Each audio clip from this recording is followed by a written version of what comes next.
There we go. All right, everybody. I have a game that actually will cooperate with me when I'm hitting buttons to do things.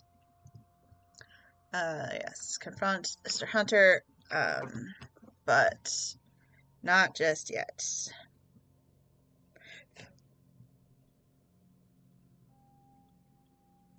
First, I'm gonna look at my map. Okay, because yeah, I just did miss the RC. He's okay. Scarett's in the library.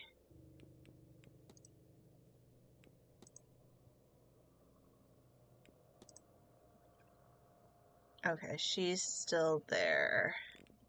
I might... what is the fastest way to do this? This way? I think this way. I was looking up how to figure out the weird problem I was having with Mr. Finn. Finn's quest not triggering correctly. And other people were also having the same problem. That's the stables. And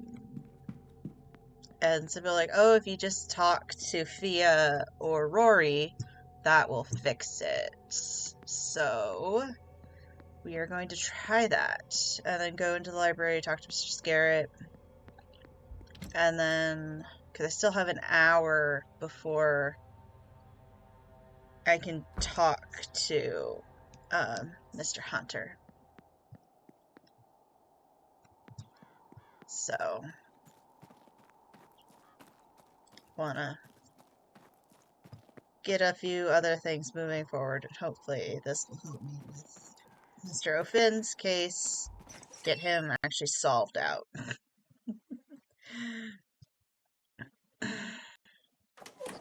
I wonder if we're ever going to find out who sent us the letter inviting us here in the first place.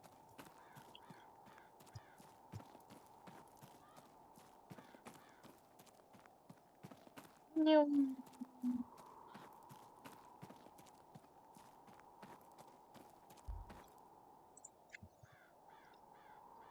Ah, Declan. Aren't you fierce good coming back to see me? Okay.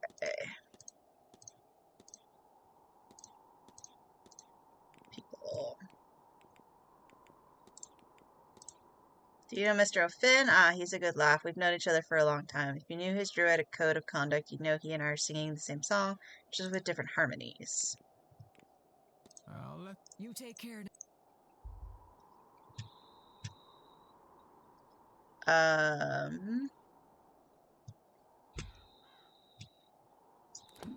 That did not get me... I have to hit the damn button. Investigate. Do you say that I've done both of those things and you've given me nothing?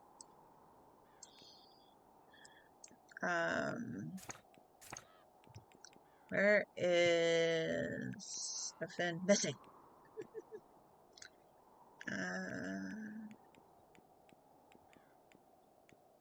Rory. Oh, he is at the stables. Okay.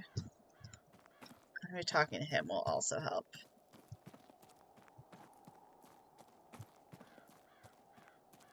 Because that did not give me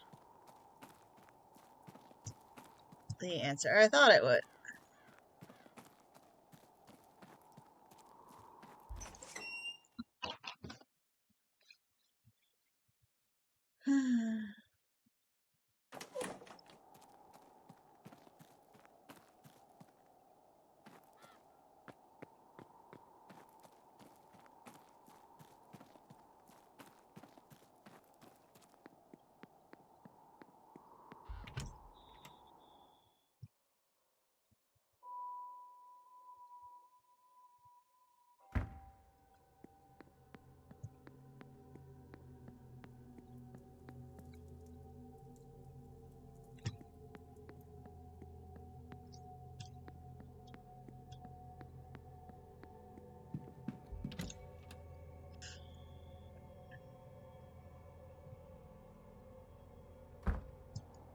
Oh, he is here.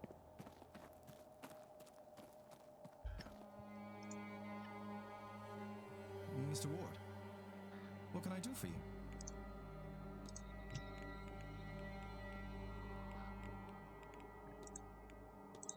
Can you tell me about Mr. O'Finn? Ah, our true friend. He's alright. He starts in the right place, but his code of conduct is so dated. He needs to be more open to progress. I think he would achieve more if he were. Okay, well that's not helpful. Okay. I have to be on my way.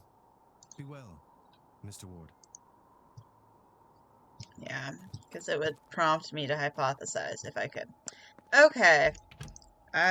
Might be a lost cause, or it might just be, apparently there's more Mrs. Dean's letters, hidden note that talks about some stuff.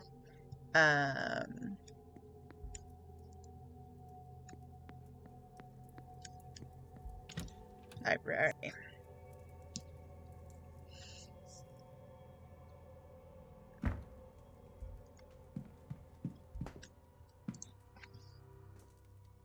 We meet again, Mr. Ward. Okay. I think I already talked to him about the bridge game. Do this. Heard anything about the Quinns having an unfortunate number of deaths in the family? Oh yes, I have. Terrible business that. Really nutting a number on the line. Something about rooting out Irish rebels against the crown, I think. A curse is a small price to pay for service to crown and country.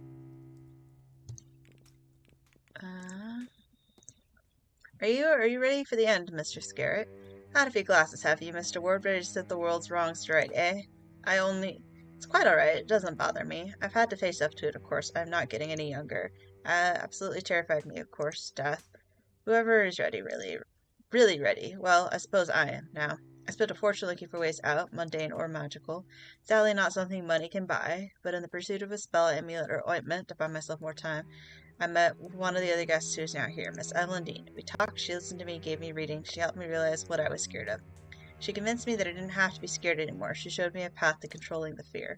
So yes, thanks to her, I'm ready for the end. Okay. That's... Drew some tarot cards to myself, but I cannot make out the meaning. And you want my help? Naturally, of course. Tell me then, what cards did you draw? The Hanged Man, the Ten of Pentacles, and the Death card. Is that good? By Jove, I've had a similar spread myself recently, and the message is clear. The cards are saying there is an important moment in our futures, one in which we can greatly influence things to come, but at some great cost to ourselves. Great cost? Is that what the Death card implies? The cost of one's life? Well, it's not always that literal, but it's certainly one interpretation, yes. I'll make that sacrifice when the time comes. That's hard to know, but speaking for myself, I intend to. And I believe this is the last one. Dare I say, Mr. Scarrett, you must have built some legacy over the years. Well, a fellow at my stage always thinks more that maybe he could do more. I'm the last of my line, you see, an only child who has had the misfortune to outlive whatever distant relatives I once had. I'll to pressure then to make sure the name of Scarrett carries on once my time comes. I think that what really excites me about the seance, everyone is so focused on hearing a ghost and a ghost speak, whereas I'm fascinated by who the ghost will be. To us, it does not matter yet. We're not summoning a specific ghost, you see. We're going to reach out and grab the closest, and keep doing so until we find one who will talk to us. And that ghost, tens, perhaps hundreds of years after their death, will suddenly be a star. We will all want to know their background, their life, and death. They will be famous forever. Entire teams will dig into their past, their deaths, their lives. Books will be written on them, and their first words from beyond the grave will be immortalized. Now that is a legacy worth dying for. Good day, Miss. Good day. Okay.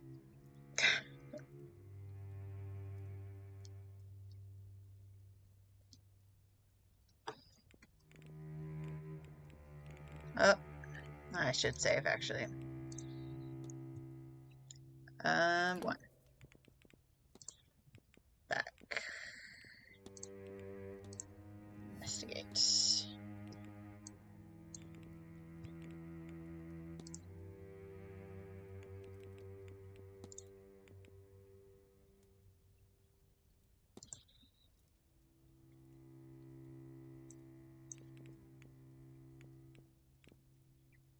Okay, maybe I need to talk to somebody else. They were outside in the gardens. I could just go run and talk to them.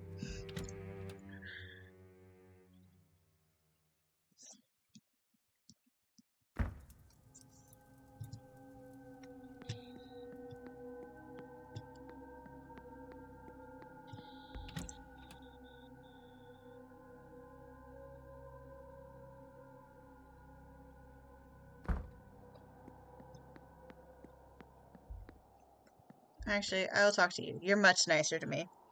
Hello, Mr. Ward. How are you? And Tara, what would a spread of the Hanged Man, the Ten of Pentacles, and the Death card mean to you? Well, now, let me see. The Hanged Man, he represents spiritual development and, patience, I believe.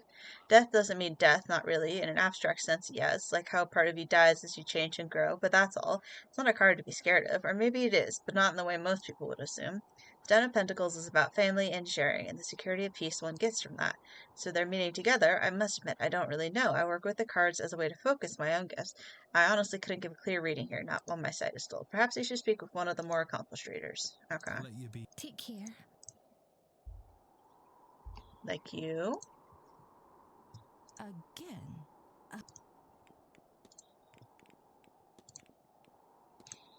What you make of these cards? Well, that depends who's reading for and what does their question you. It's not for me, it's for Mr. Scared. Ah, well, in that case, the Hanged Man in Death could be awareness of being his final years, with the Ten of Pentacles relating to what he'll leave behind. It is not reversed, so it suggests he will leave something behind, something of worth. But that is in his future, or possible future. If he were in front of me, I would tell him he needs to make a change or sacrifice to reach this outcome. Kind of sacrifice.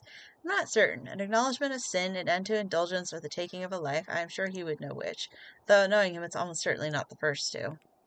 I won't bother you anymore. Goodbye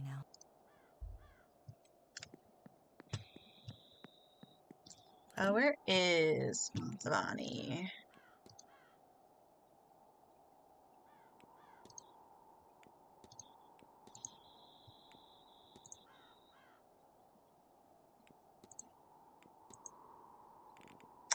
Nowhere, apparently.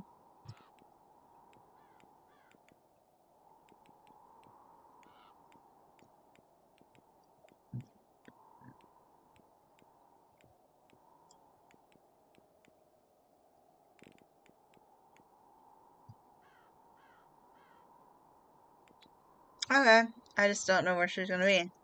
No, that's fun.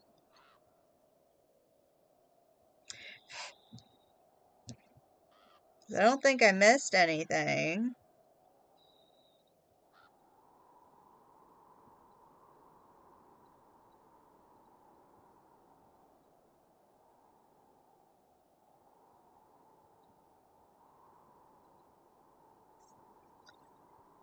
Um, 18, I guess just to be double sure.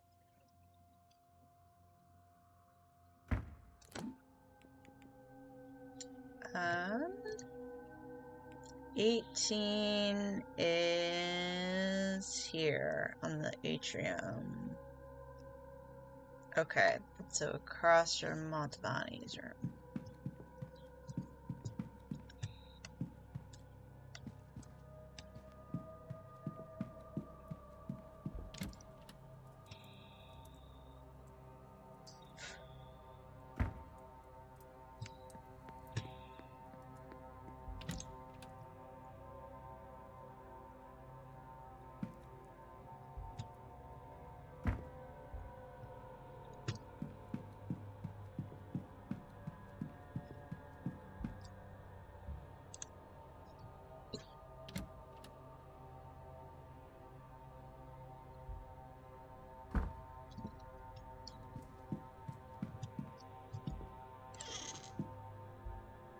Oh, did I not find this?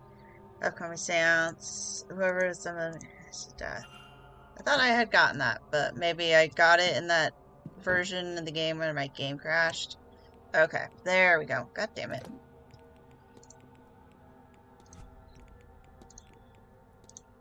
Okay. I think. His goal is to take his own life and be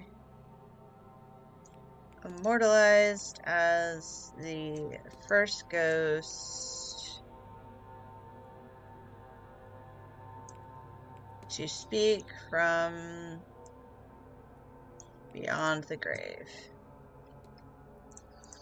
Yeah. Mr. Scarrett is planning on killing himself during the seance, so that he will be a nearby and willing ghost, letting him be the one that communicates with the living. He thinks doing this will make him famous in death. I need to find and confront him about this.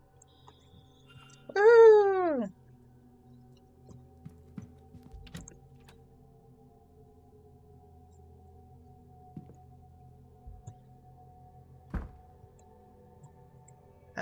Stairs. Here. Not that it really matters, I suppose. Library.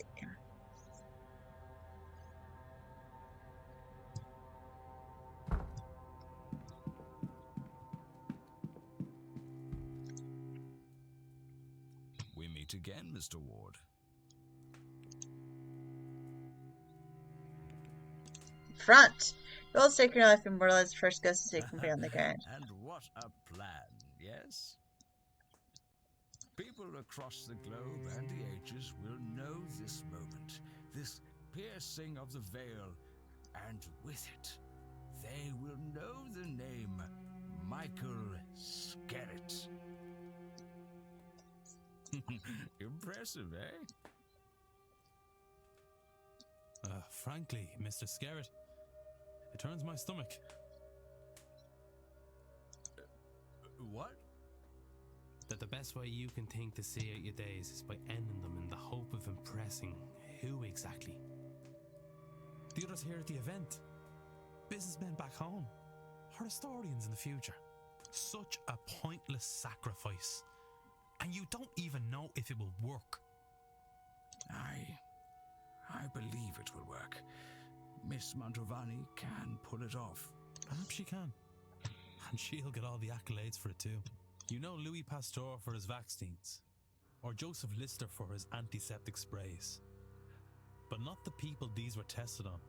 Even if this works, a substantial if, given the undertaking and the volume of ghosts already present in this godforsaken manor, then it will be Miss Mantovani who is remembered. You will be a footnote, subject number 1, as she continues to perform the ritual, unlocking more secrets from beyond the grave, and have no doubt she will do it again, perhaps immediately. You'll be newly dead, unable to answer a single question beyond, has this worked? You'll be tossed back so they can catch a bigger fish. Some legacy. No, that's not fair. I would have given everything, the ultimate sacrifice. They have to remember me. There is nothing about this that anyone will love. Anyone who does dig into your story will only unearth your lifetime of failures. And what would you have me do, Mr. Ward? You seem to have all of the answers. Yes, I am old.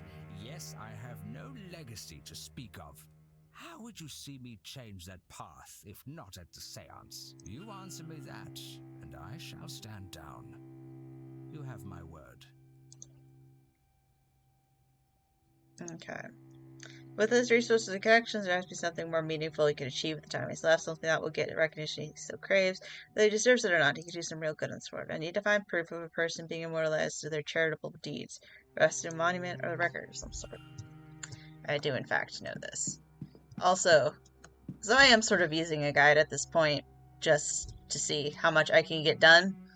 And apparently, to work on Miss Quinn's and Miss Barbosa's case is I have to go to a bathroom, which I never would have conceived of as having actual, like, importance to a story. I'm like, how are you supposed to figure that out? Okay.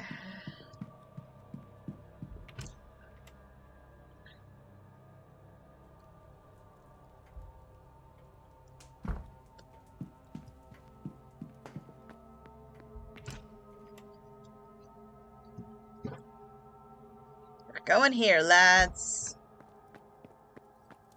It's like invest in the arts, Garrett. Open up a school.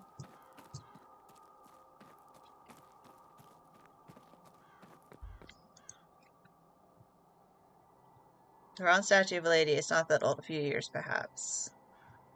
Dedication to Mary Blake, the Marquis's wife. Though taken from us too soon, she will live on our hearts and lives through her kind and charitable deeds. go. Yes, become a philanthropist, Mr. Scarrett.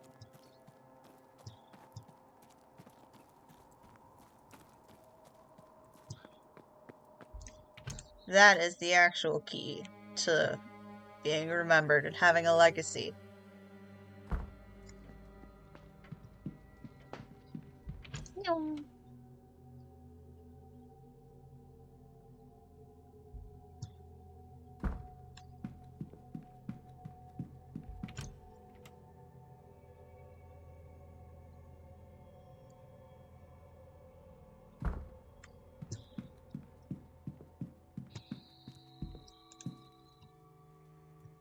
We meet again, Mr. Ward. I Philanthropy. believe I know how you might assure your legacy, Mr. Scarce. At least without... If this is another dressing down, then I'd prefer it be less public. Come, to my room.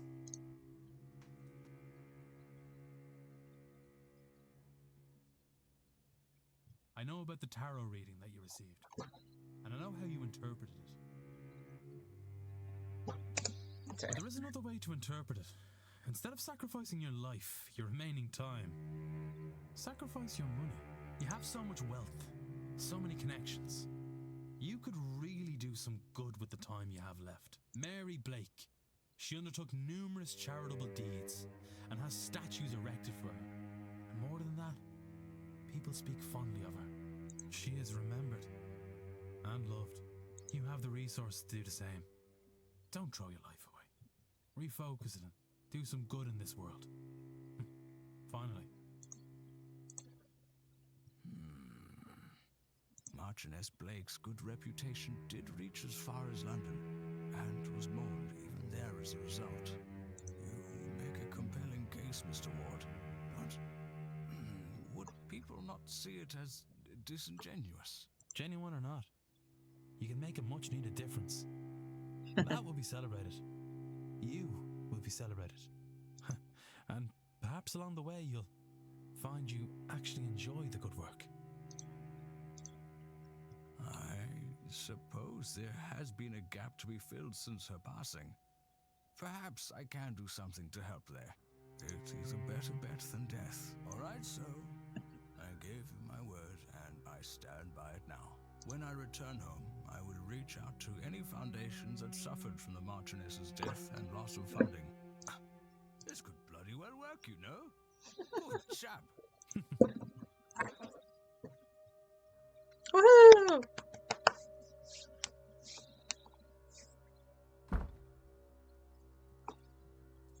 Well, Mr. Ward, you've given me a lot to think about. I should like some time alone with it. Thank you for not wondering why your box is open. Nice.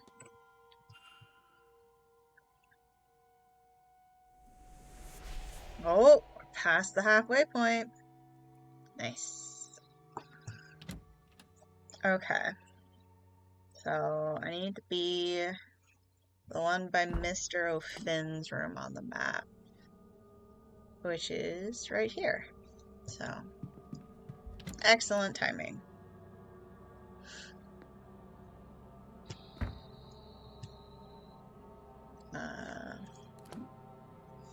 Yes, right here.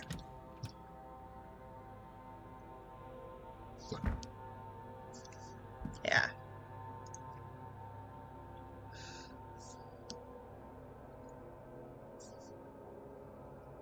One of these. One.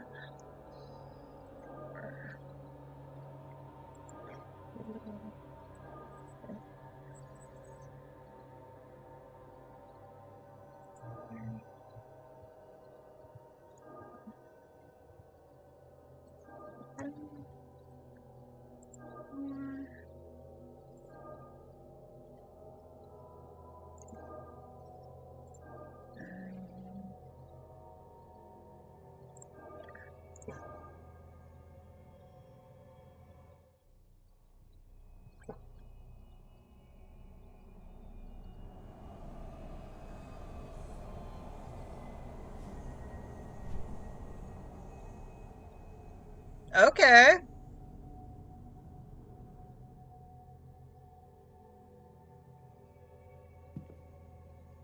What was that? She's telling somebody something?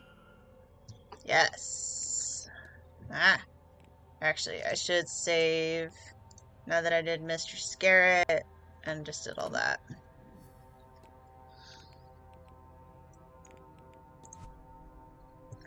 Okay.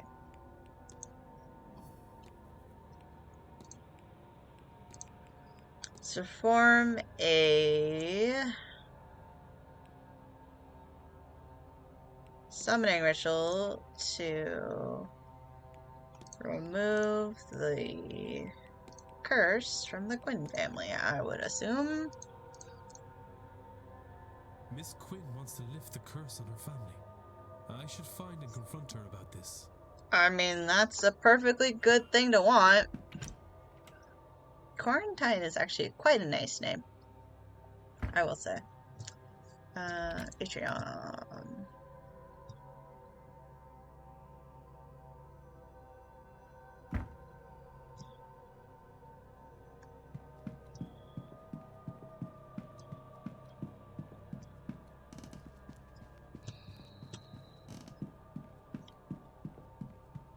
Library.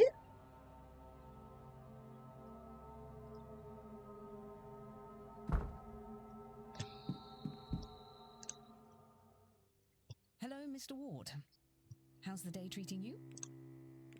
Confront! From some ritual to remove the curse You from the Quinn figured that family. out, did you? Why I'm nose deep in all these godforsaken books. You're right, of course. I will... Well, you have a look about you that says I don't have to plead the veracity of my case. Is that right? Oh, thank God. That's what all my work is about. I'm trying to lift the curse before it kills the last of us. But just our luck, I've reached a dead end. After everything. All this work, all this death, it couldn't just be simple. God forbid. God forbid I actually manage it. I have it, you know. The name of the woman who cursed my family. Biddy Eve O'Connor. And if I could only speak to her, I might be able to appease her. But there are too many spirits with her name. And without some item from her, I just cannot reach her. And I can't see what else I could do about it. I will keep trying, of course. But I think my fate is sealed. Mine and my little sisters. We all die like the rest of my family because of the cruelty of my ancestors. Bastards. All of them. And that's that. What else is there to say about it?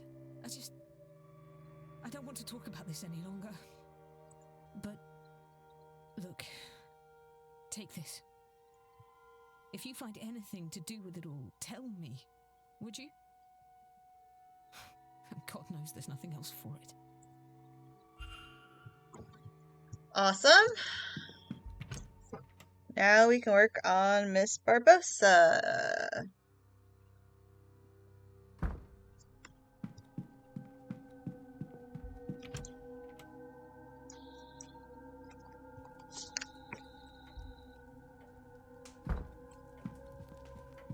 Three o'clock hour is going to be very busy. Hopefully I can get Dara, Lau, and Miss McLeod's stuff all done. I have until like 8, I thought, right? 3 is the timetable. Oh, that's right. There's the Irish mythology talk. I don't really need that, though.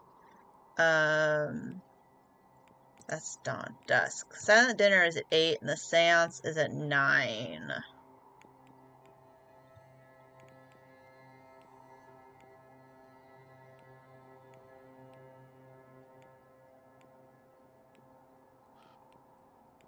Yeah. Maybe we should try and do Cinna next. Get all his weird shit figured out.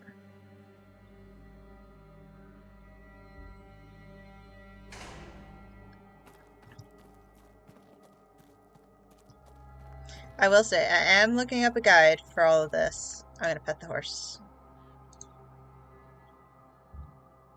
There you are, love. Good girl.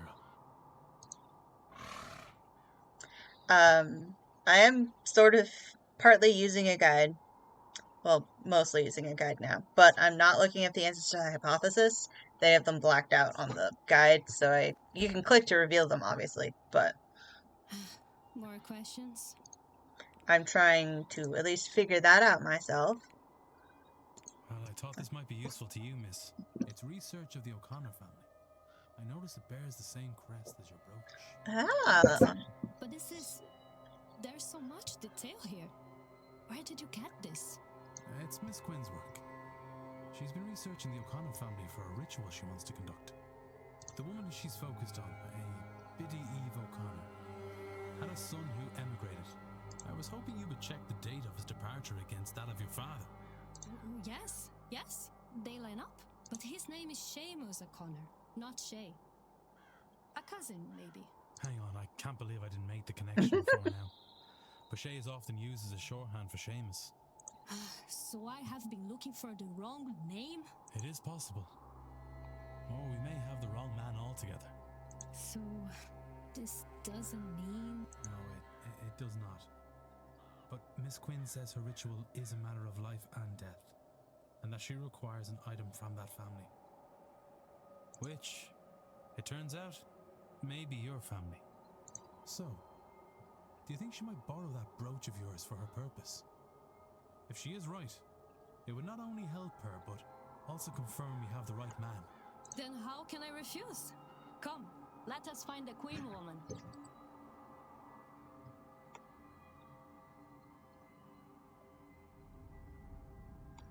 Thank you, Miss Barbosa. This could well save the lives of the last people that truly matter to me. I do not understand how being in a bathroom with two strangers is helping, but I'm eager to learn. And I appreciate it. All right. One more time.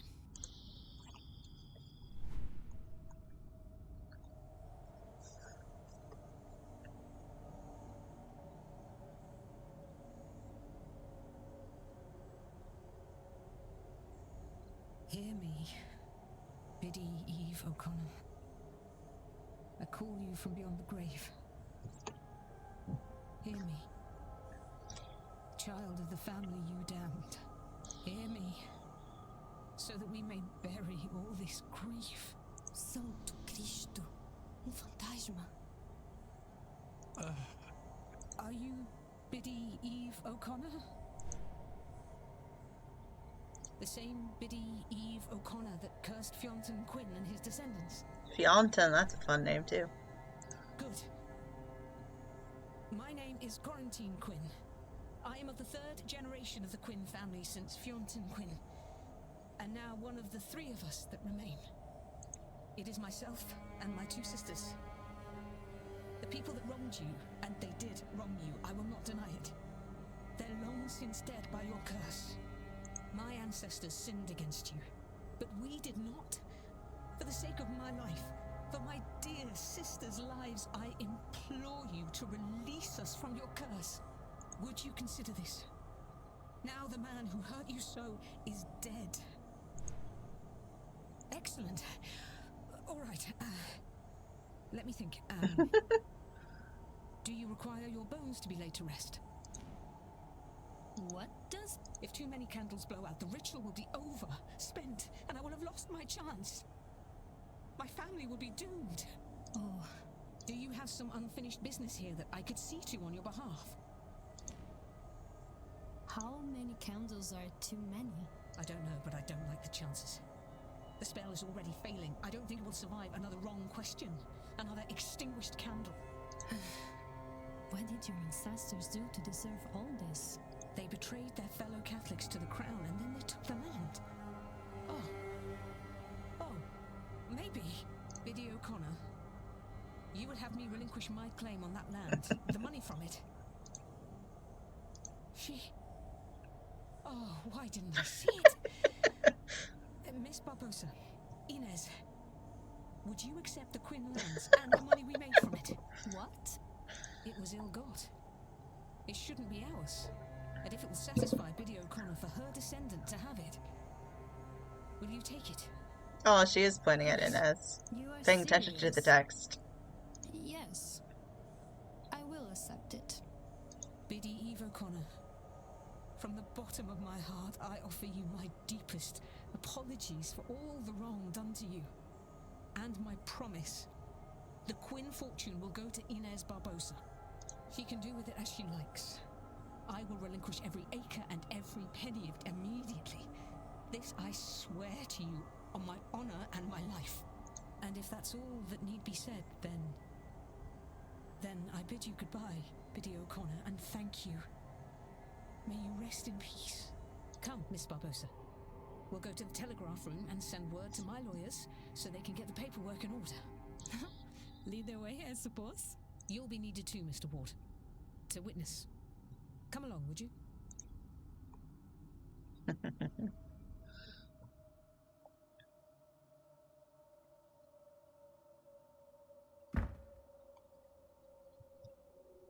I know this is a seance, but I did not expect to see a ghost quite so close.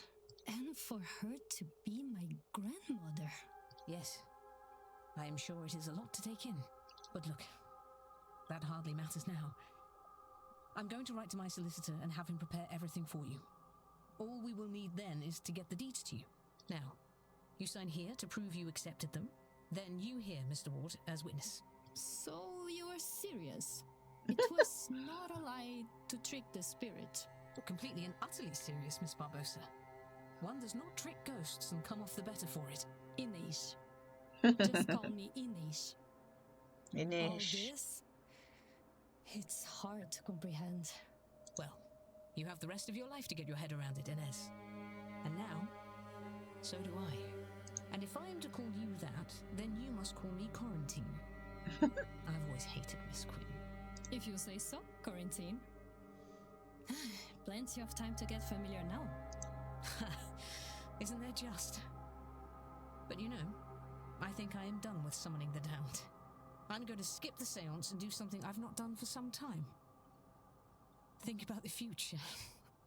Very good. And I now have my father's real name.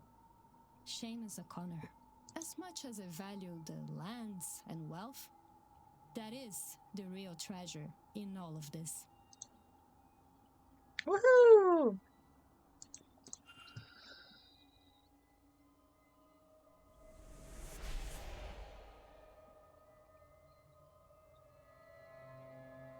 Okay.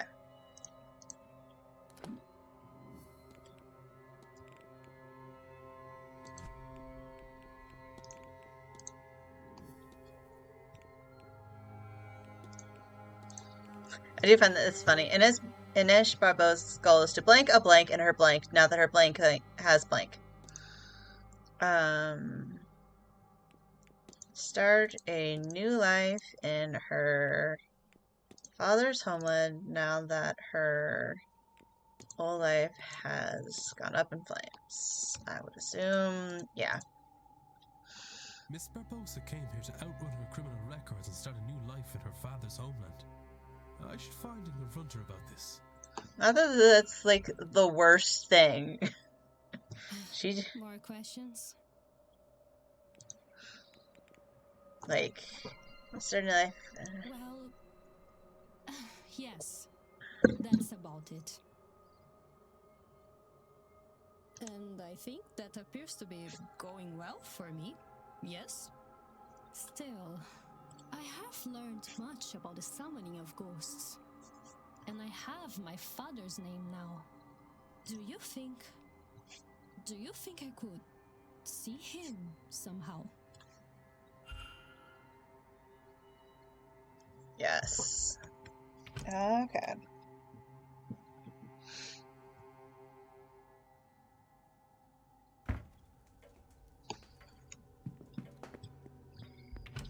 To the spirit camera.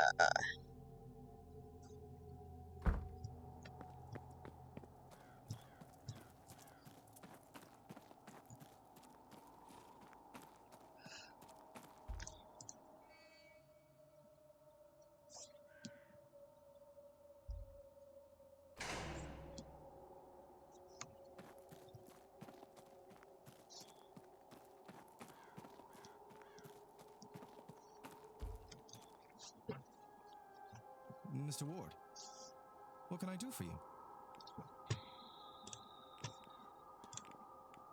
Miss Barbosa is after a photograph of her late father.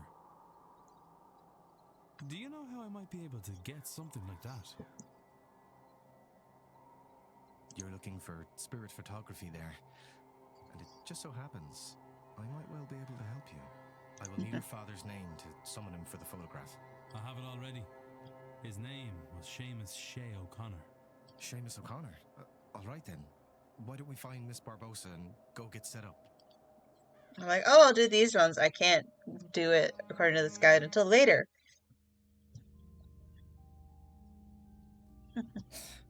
Now, you need to hold still. Very still, if you would. Mm-hmm.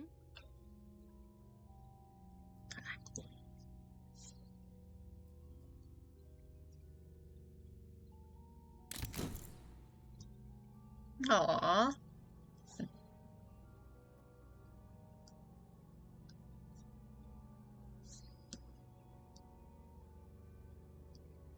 I think it turned out quite well. How do you like it? I love it. It's generally understood that the clearer an image one attains, and the closer the spirit is to the subject, the more, which is to say, your father seems to be watching over you. Oh, thank you for this. Really. You're most welcome, Miss Barbosa. Sincerely.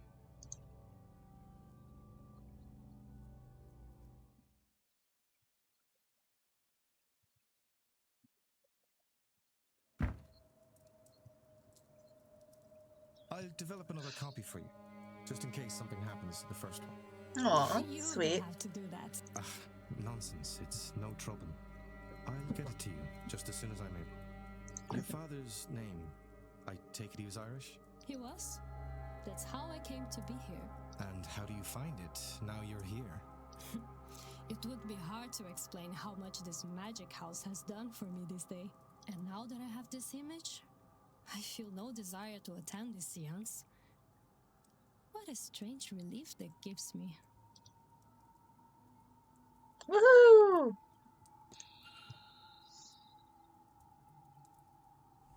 We're just knocking them out of the park.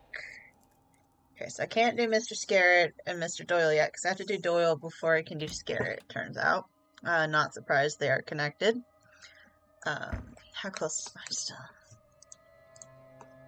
Okay, cannot confront him, but if I look at the maps, the wine cellar is from the west tower. Okay, where am I?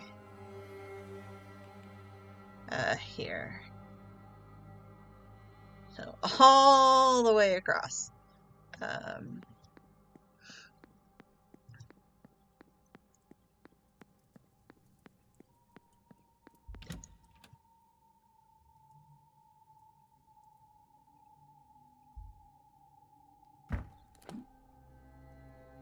Okay.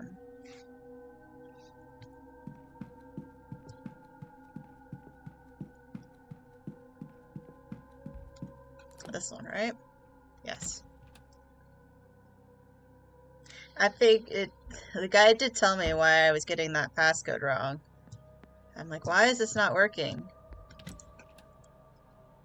It's because of a silly thing.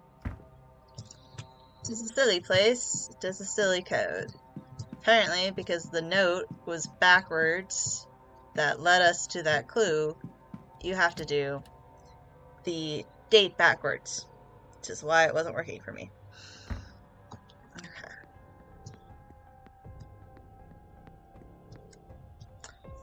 We will deal with you soon enough.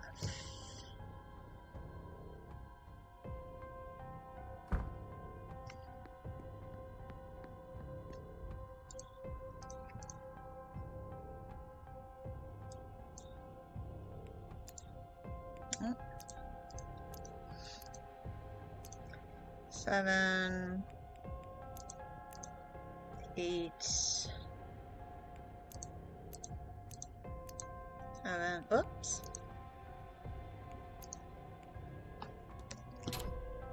There we go.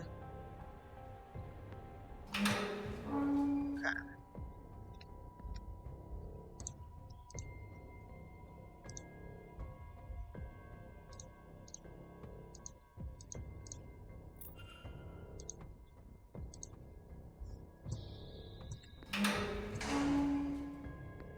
Well, that scared me. Ooh.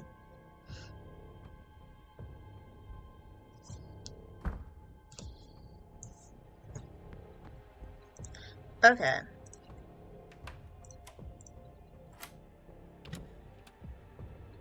Let's go digging.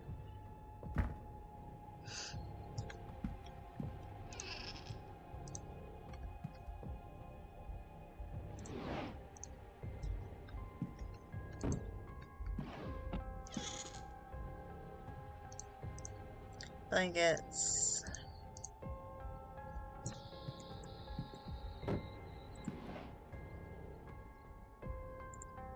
A scrolled series of numbers.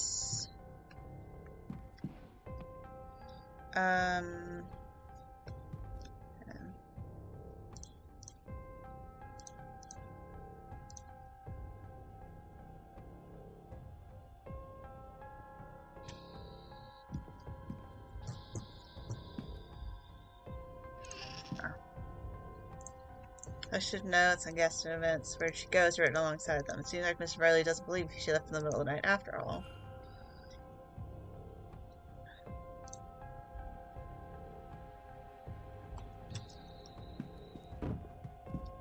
Here.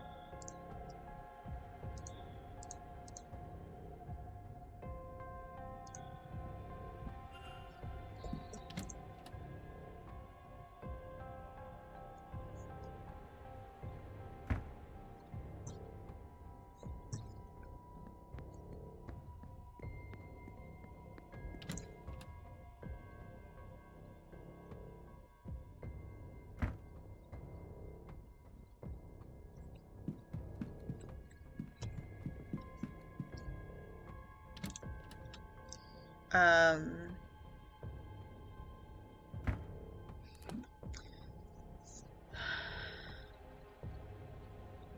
guess I'll go to the lobby.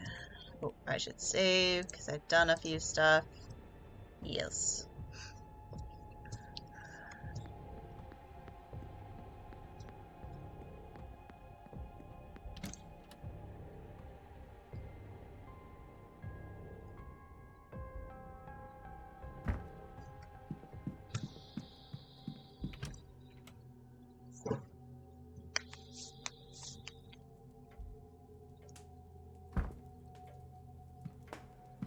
He is not here.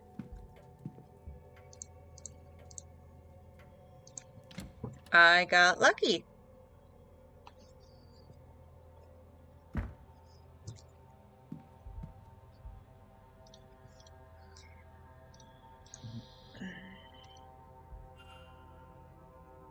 Okay. Mr. Riley's mid-draft orders request to pay hold off until the event is over.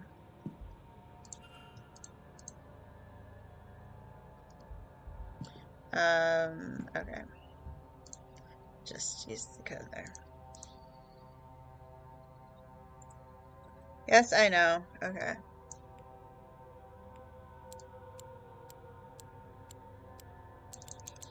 Okay, this is way faster than holding. 5, 36, 37. 22. 34.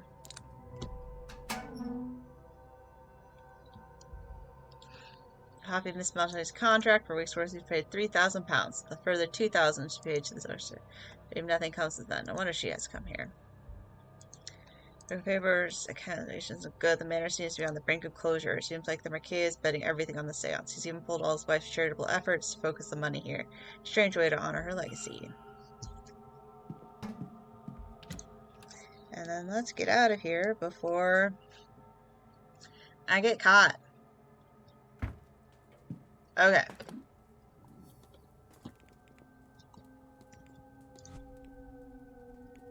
So it was probably not her, which is running out my number very quickly.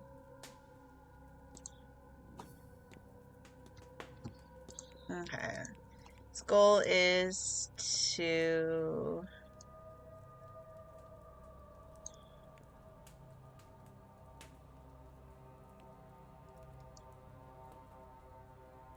conceal Miss Dean's disappearance, to protect the manor from closure, if I had to guess. Mr. Varley is covering up Miss Dean's disappearance. I should find and confront him about this.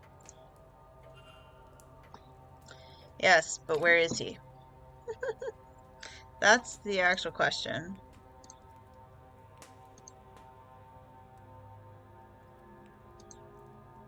Ah, he's out on the gardens. That's right.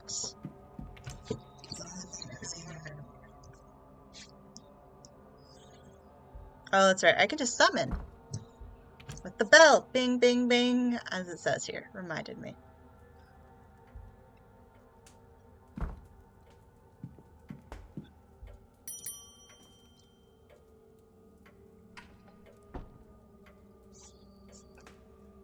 May I be of service, Mr. Ward? Confront!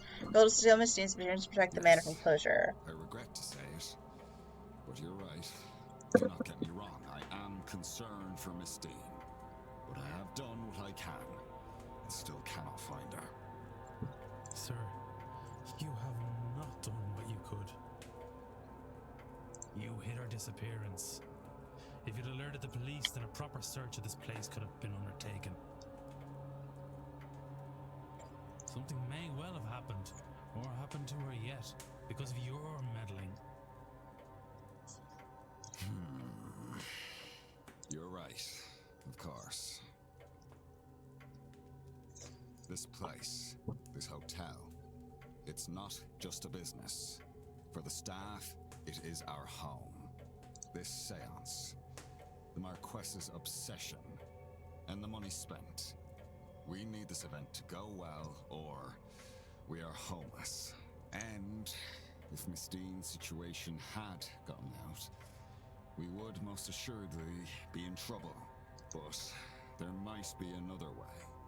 One that frees us from the fate of this seance. You see, there are rumors of treasure somewhere on the estate. A cachet of gold from the mid to late 1600s.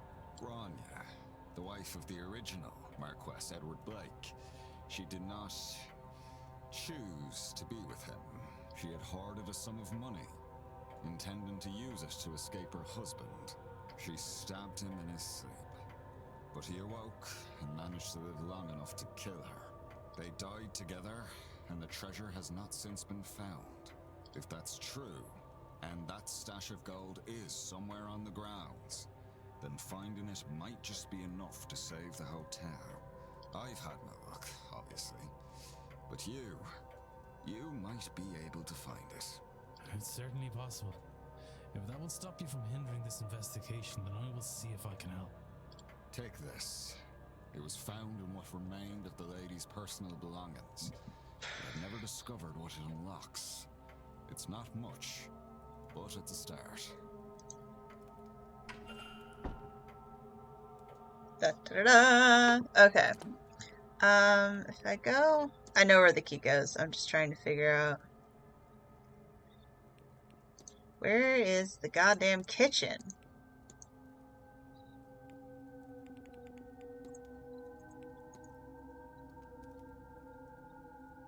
Is it part of the dining room? But I can't get in there.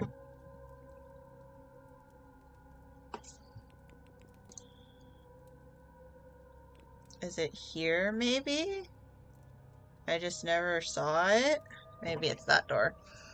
But I need to go into the ballroom.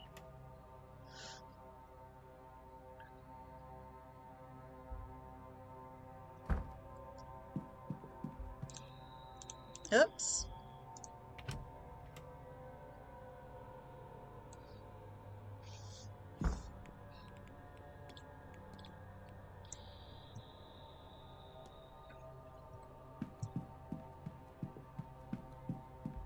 Yum.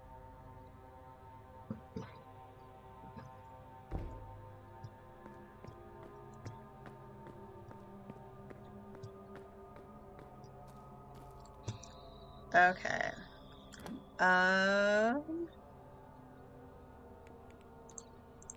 Why is he in a cell? Cell number 9. Okay, so I need to go straight. And then at the intersection, go up? Yes.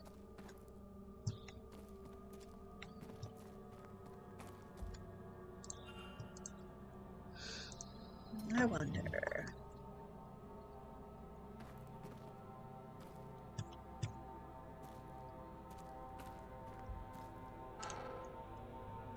That's a lot of gold!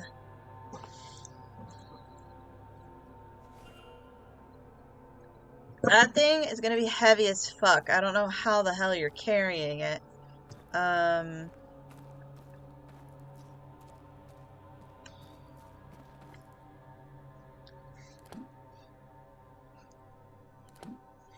Yes.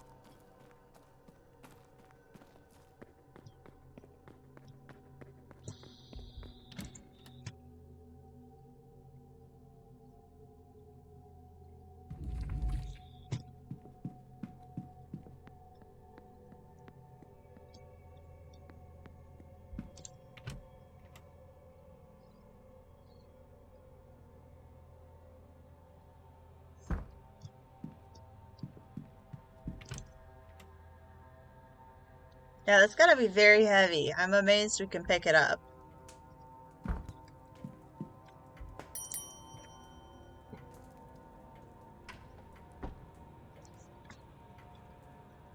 May I be of service, Mr. Ward? Hey, look at what I found. Mr. Varley, it appears you were right about that lost cash. Let's discuss this further in my office. Kushonk.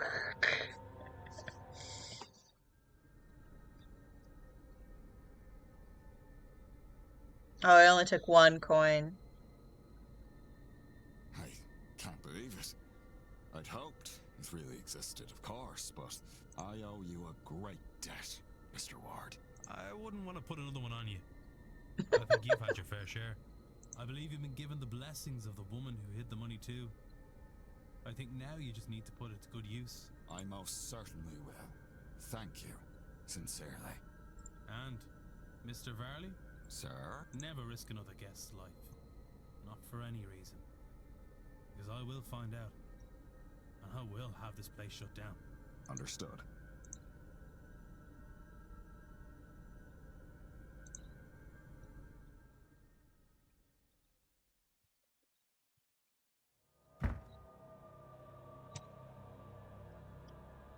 Now, if you would excuse me, I have plans to make. Perhaps I best work while the seance happens. Nice. Take advantage of the Marquess being distracted. Everything should be in order already anyway. You don't have anything else to give me about...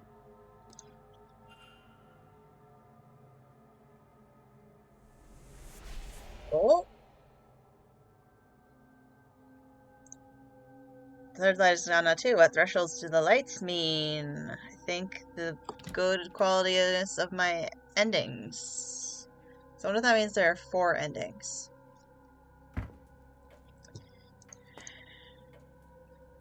I probably have all back. It was probably not Mr. Varley. If I'm honest, he doesn't have magic, and he was more concerned about the money for building. Okay. Now, map. I'm gonna do that. I need to go back to the West Tower. Okay.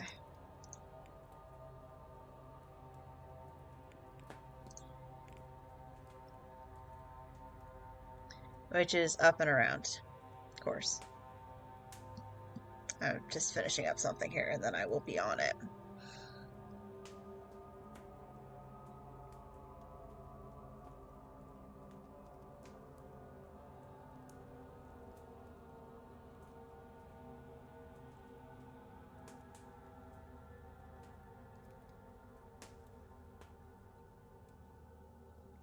Do do do.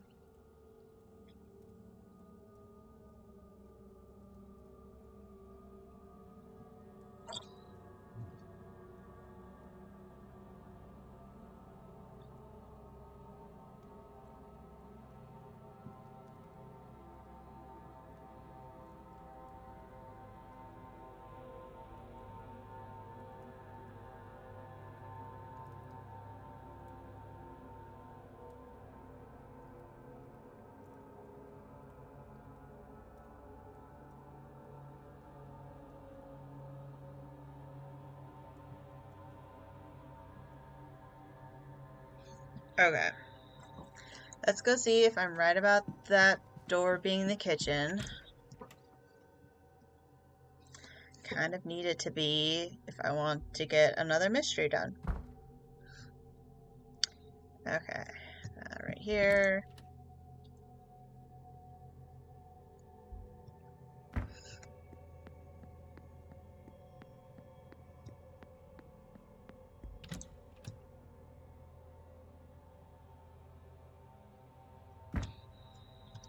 I wonder if I have to solve all of the servants' mysteries in order to trigger this, well, except for Doyle's. So there's supposedly a scene where I'm meeting with the servants down here.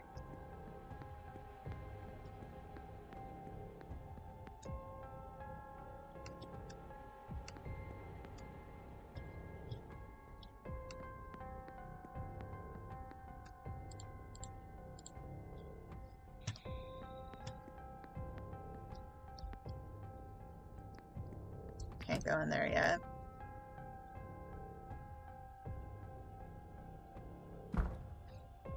I've already been here.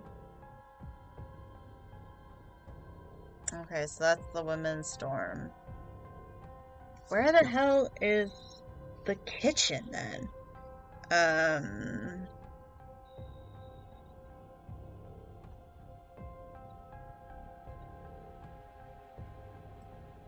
Manor map.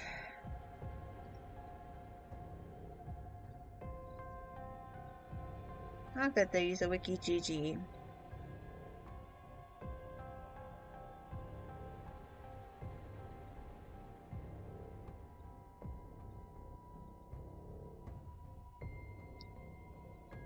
Well, that's not the map I was looking for.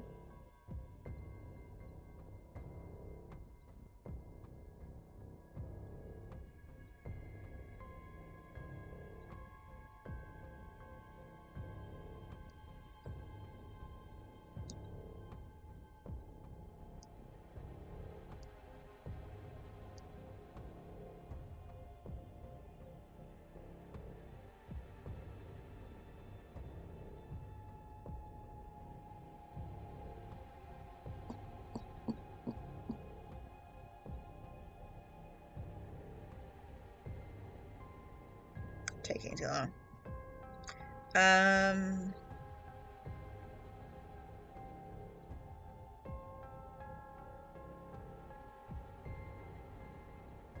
guess actually if I look up kitchen.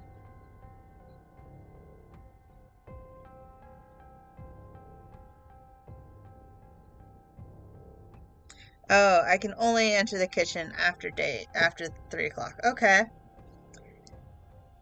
So that's why I couldn't do that. So, this is Mr. Coventry.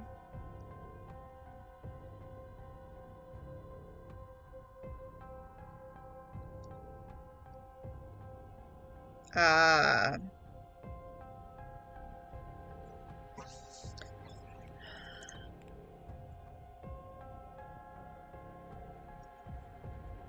Oh, okay.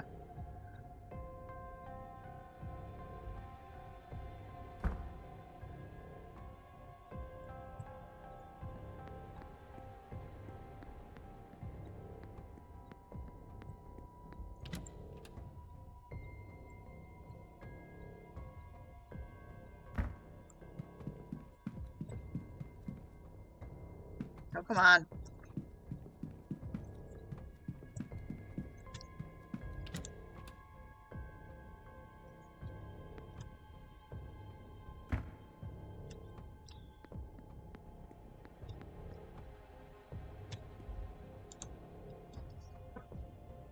Ooh.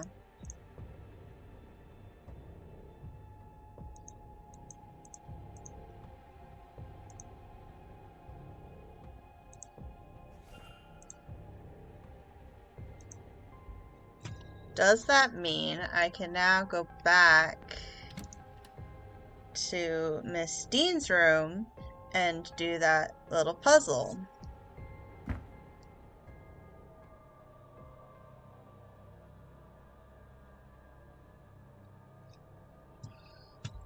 Where is he? Oh, Mr. Scarrett is... That's right, in his room.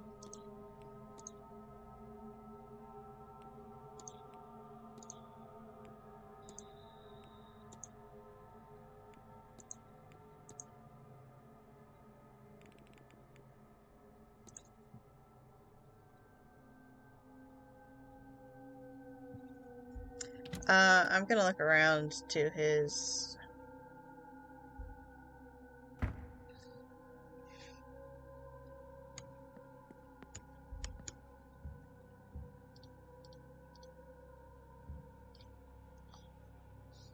Because I'm not sure I actually did his room or not.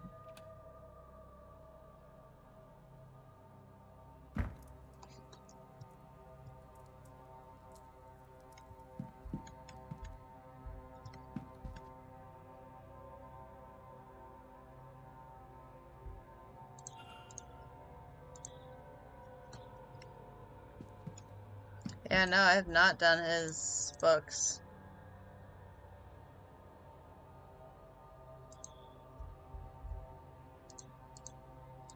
Small supply sleeping pills.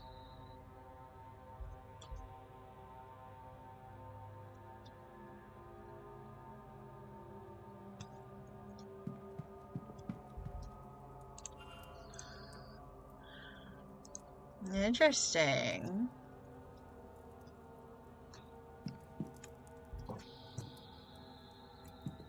Where are your shoes, my dude?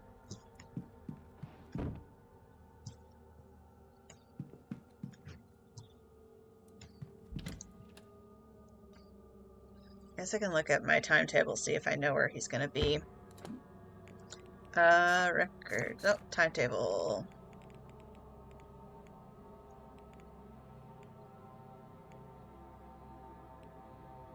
Oh, I know he's gonna be in the Coventry, I guess the drawing room at 3.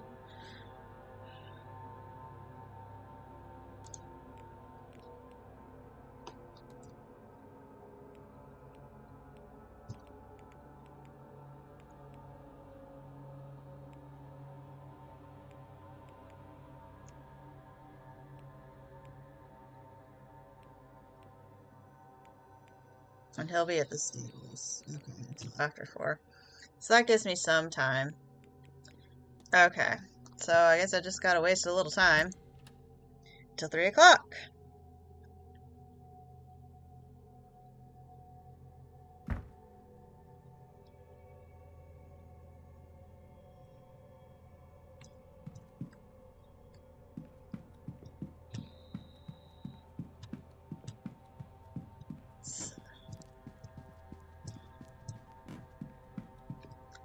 Um...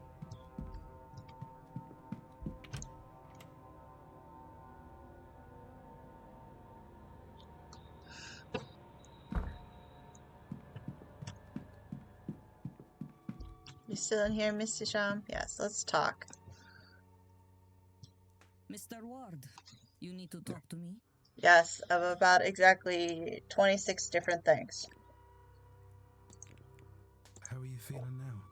I feel like myself again. Like when a cold has passed by. I am restored.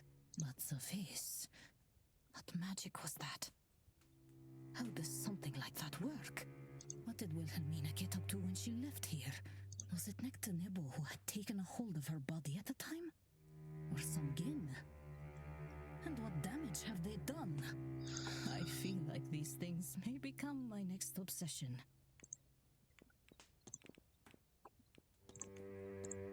Are you expecting the masquerade ball to go like that? This will not be the first cultural abilities to lose shins in their spiritual practice, and it will not be the last. I was expecting it. Miss Dean warned me, but I did not drink, so I was not in danger of being poisoned. It's interesting, almost infectious to be among you as all the drugs took effect. I think I lost myself a little. These people describe seeing dancing figures, a horned giant, old women watching from the rafters. I saw none of that. I'm almost jealous. I brought you to the catacombs. Curiosity seems you have not much luck with terrible places. What things took place down there? We might still be down there still. Sure, I'll ask you about Mr. O'Fim. He'll stare at me less now the longer he's around. As long as he's around. We have not spoken yet, not properly. Try to make time later or once. Well, when I am freed up.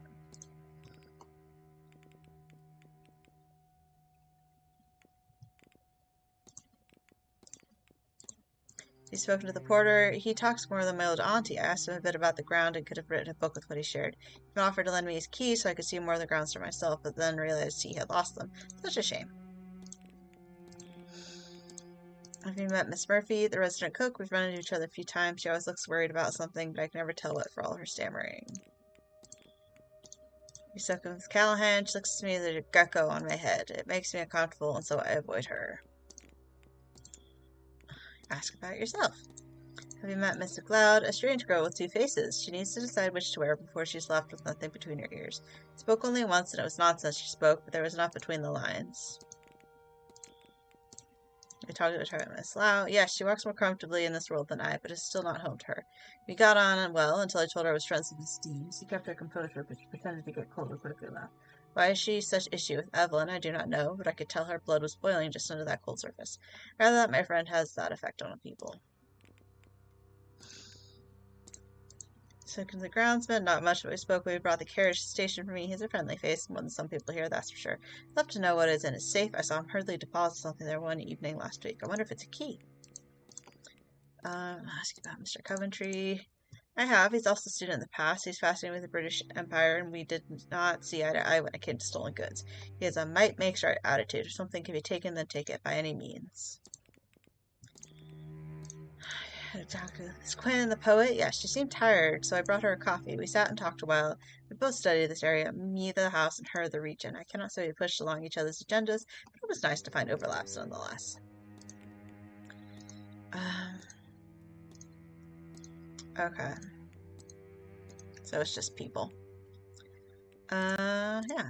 Met Father Sinnoh. Christians have come in my land for as long as there have been Christians, but it has been getting worse recently. Since the British occupation, more and more missionaries have come. Father Sinnoh, however, did not seem to care about my faith. He asked, shrugged, and then talked about lost tombs and buried sites. I do not trust him, of course, but I appreciate the conversation and lack of religious interest.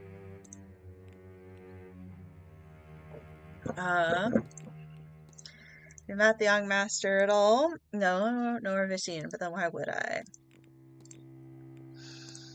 I had to talk to the Marquis, not so much as I would like. I have a lot to say to that man about his ancestor and their sticky fingers.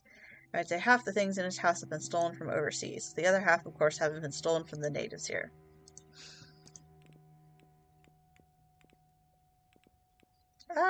Sure, I'll ask about Cathal. Shamara, yes, in fact, corresponded before this event. His father deals in antiquities, and I found myself working as a go-between. This put me in touch with some members of the Golden Dawn who seek more mystical wares. Many of them are satisfied with any pot if it's old enough. The merchants in Cairo are always happy to relieve them of their gold. I am rambling. Mr. O'Mara reached out through a previous client, wanted something more interesting. An interesting challenge that I happily overcame. Okay. I'm hoping so too.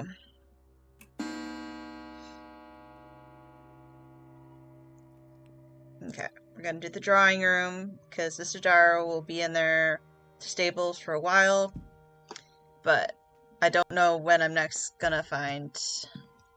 Oh, hi, Father Sinnoh.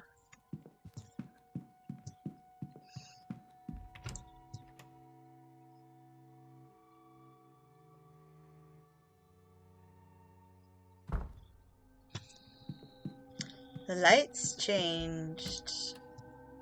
So I guess I am sitting for this Irish mythology.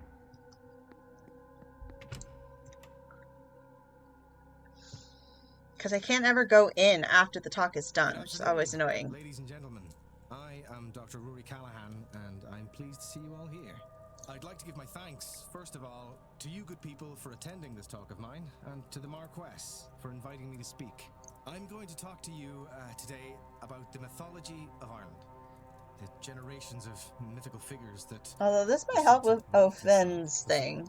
And the story of our forefathers, as legend tells it, and how they secured our place here, on this small part of the planet that we call home. It'll help you to understand that there are 4 cycles in Irish mythology.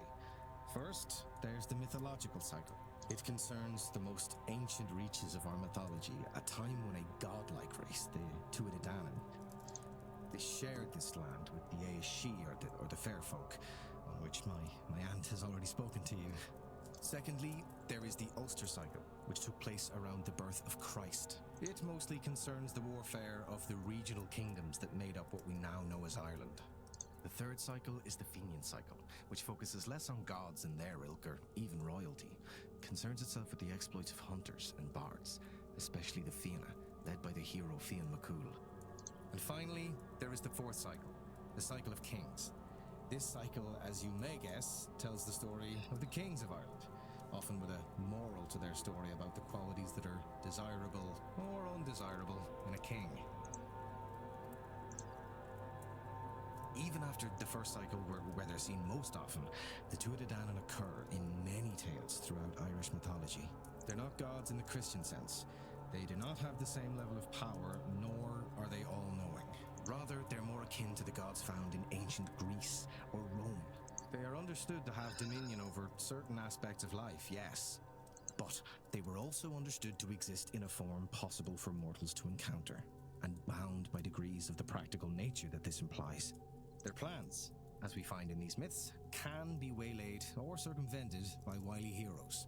Indeed, many is the god that has died at human hands, or close enough to how we see death for it to be functionally the same in our eyes. Which brings me to the Milesians. Yeah, this might get me more. The Milesians, our ancestors, at least for those Irish in the room, did not start their story in Ireland, but were a group of people who had travelled the earth for many hundreds of years. They came from Iberia, first led by a man named Each, who met with the 3 High Kings of Ireland, members of the Tuatha Dé Danann. He also met his end in Ireland, though the myths do not agree as to who or what killed him.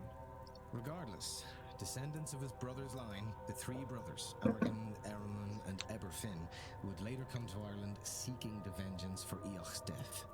To do so, their forces travelled to the royal capital of Ireland to confront the kings he held responsible for their uncle's demise. The Milesians and the High Kings negotiated a truce, in which the Milesians would stay 3 days anchored offshore in their fleet. But it was a trick. The Tuatha Dé Danann conjured a storm to wreck their foe's fleet. However, Amergin was a legendary poet and calmed the winds with magical verse. Those ships that outlasted the storms took again to land, and after great wars were waged, the survivors negotiated their peace. When offered half the land, the Milesians agreed, and cunningly took the upper half, relegating the Tuatha Dé Danann to the other world below.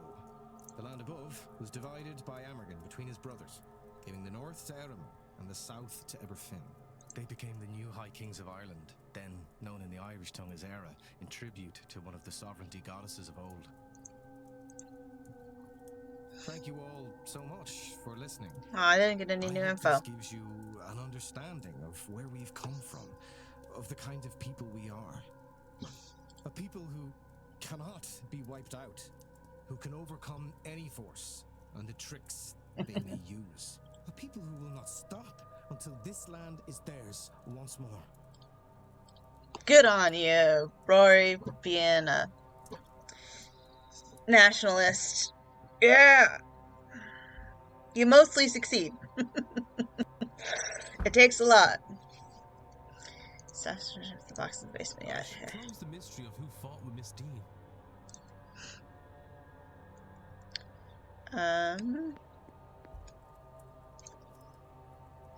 Mr. Ward, how are you? Discuss. The locket. Oh, the bridge game too. So much character. Found a drop lock at the south quarter. You're staying in? Oh, why that belonged to my dear dead wife.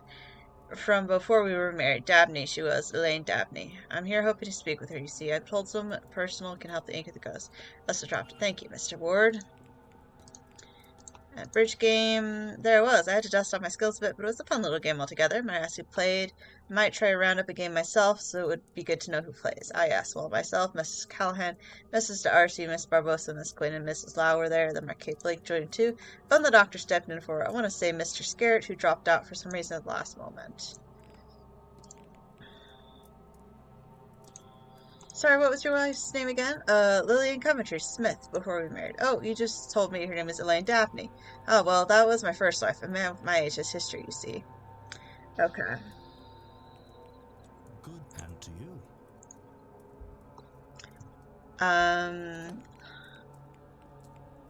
Back.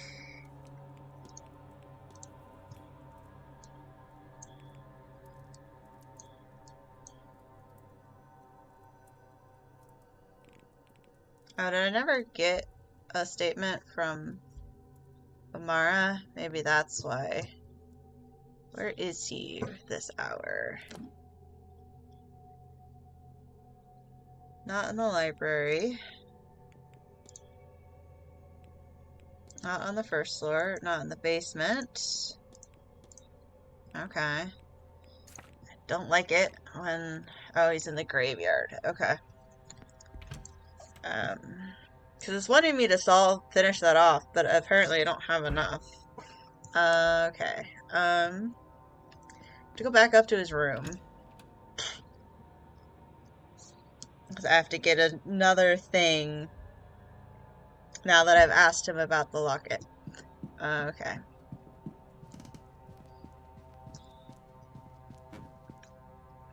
His room was 22? Yes. So, here, I'm gonna go left. Whoop. Yeah, down this hall.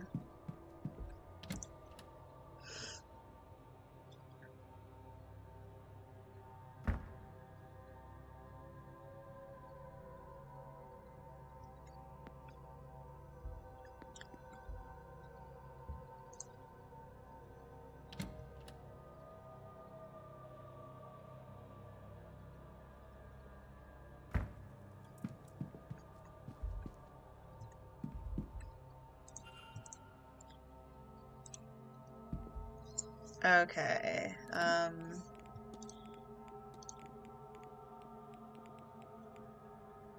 where is he?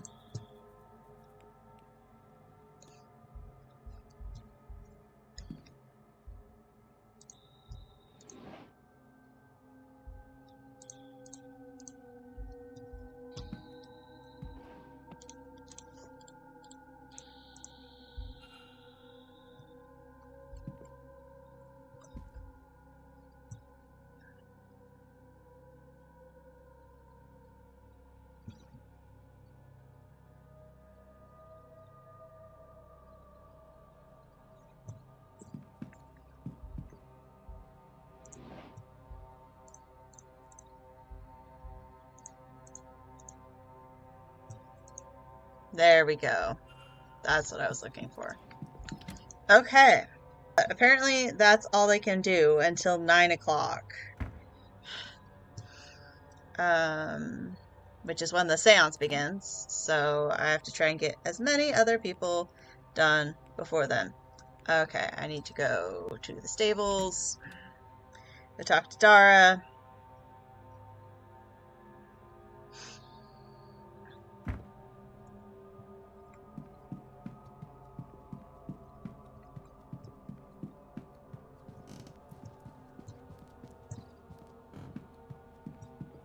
This is just the fastest way. Okay.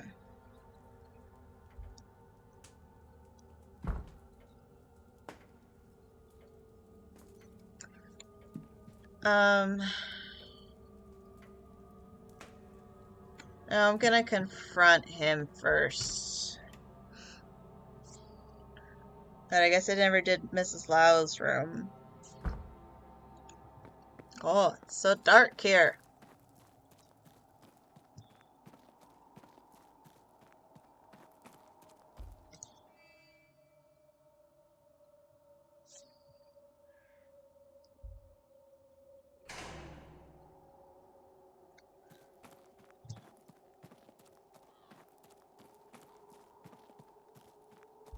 Ha! Mr. Ward, how are you? Well, I'm out of tea.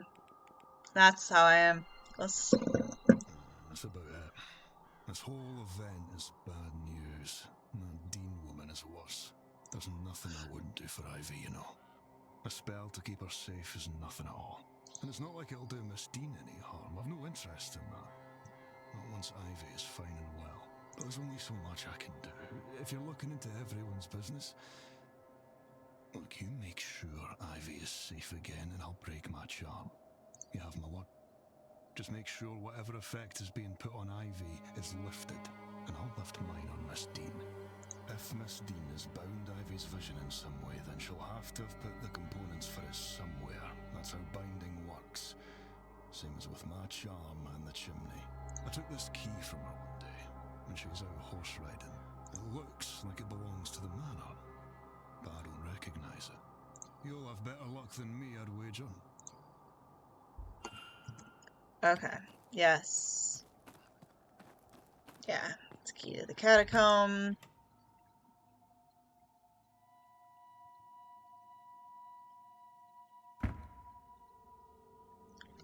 Okay.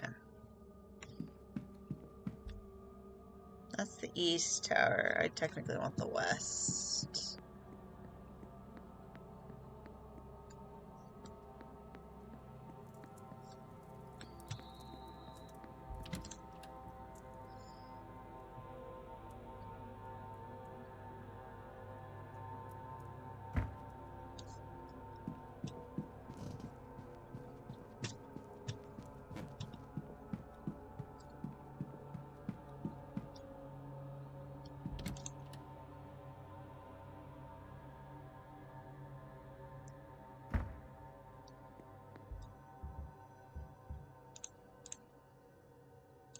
Okay, can't do her room then.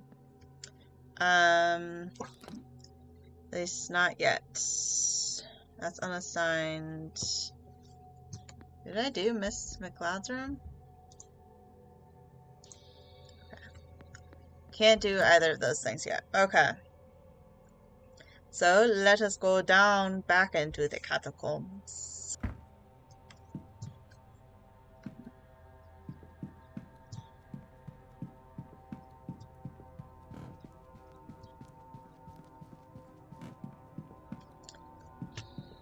Ballroom.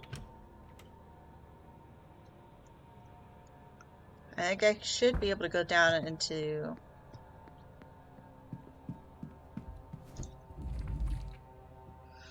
the basement again and actually reach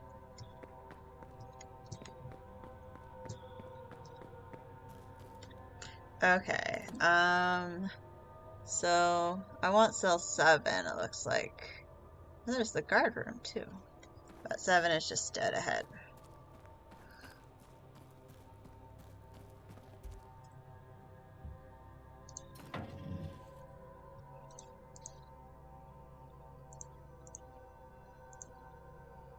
Okay.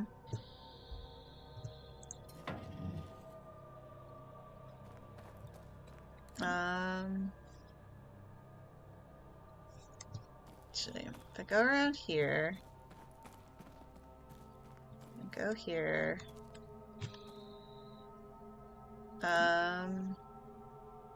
oops, I went too far. Oh, that's why I couldn't do it. Okay. Do I only come into it from this side? Yes. But it does not look like there's actually anything here.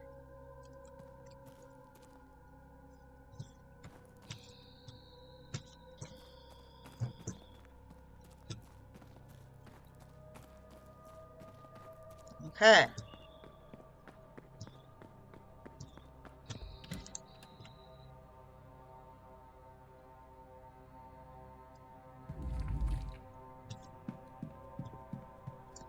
And let us go down back into the basement.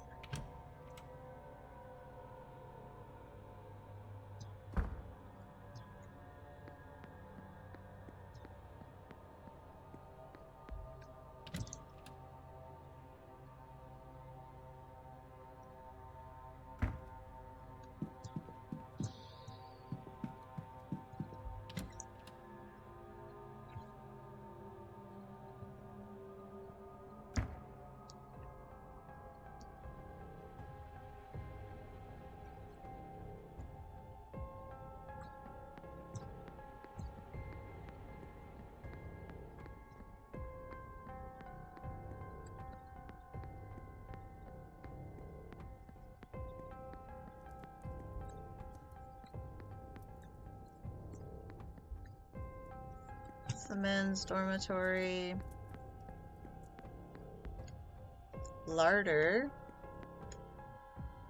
Boiler room. Kitchen.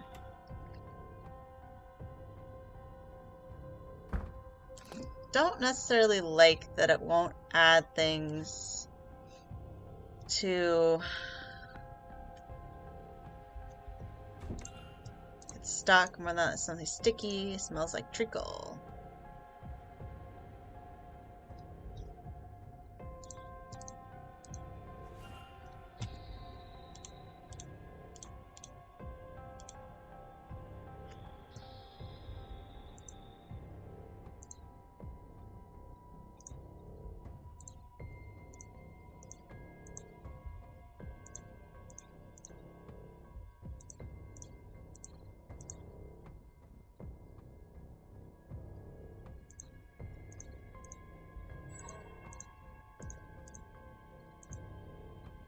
Okay.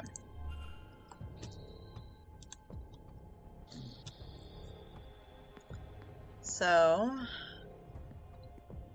I need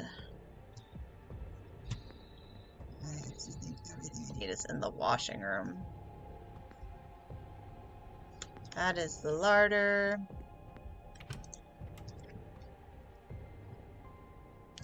Laundry room, here I come.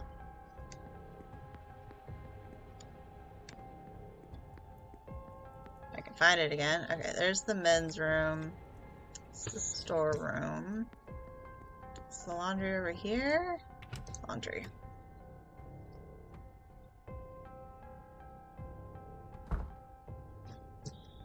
Okay.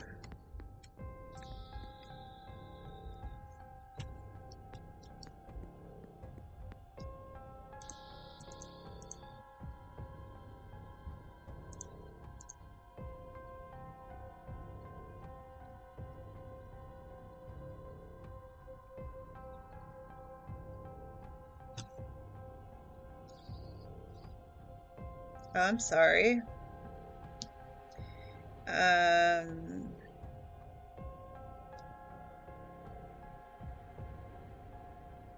Miss Murphy.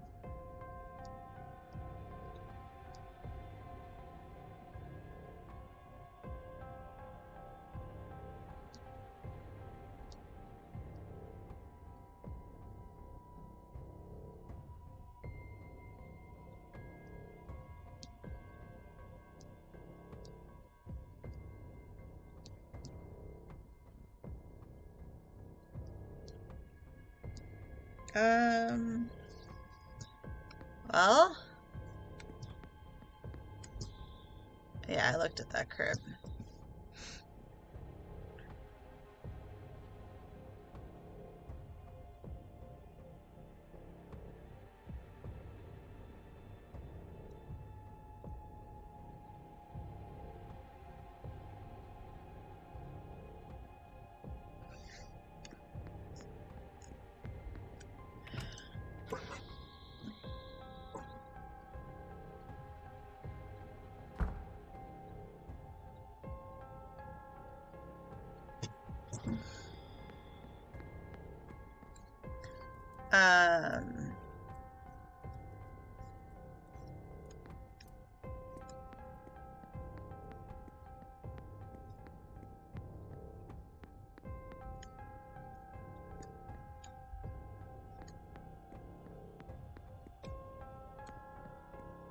I don't know why I can't find all the stuff I need.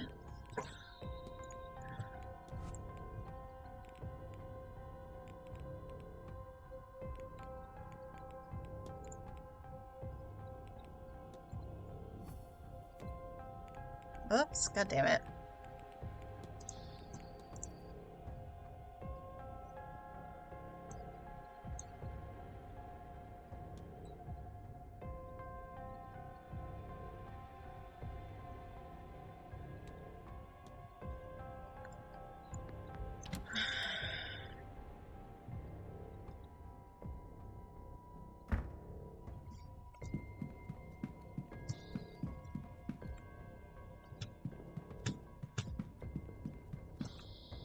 Oops. It's technically more levels than I wanted to go on. I need to go, actually. Here. No, I want records.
Bridge game attendance.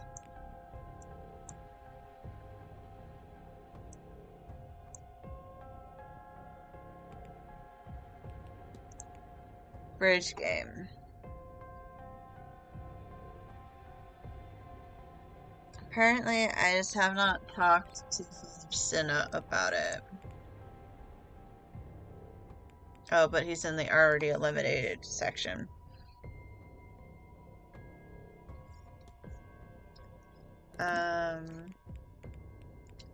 Map.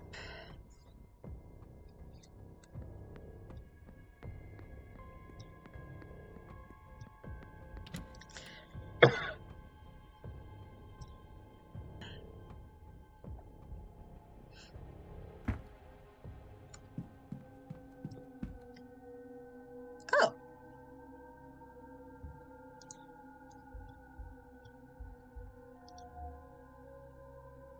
Proud stature. Pocket watch.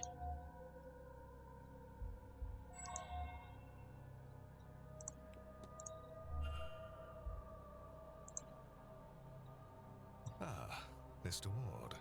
How can I help? Well, I can ask you about the bridge game. A bridge game on Tuesday.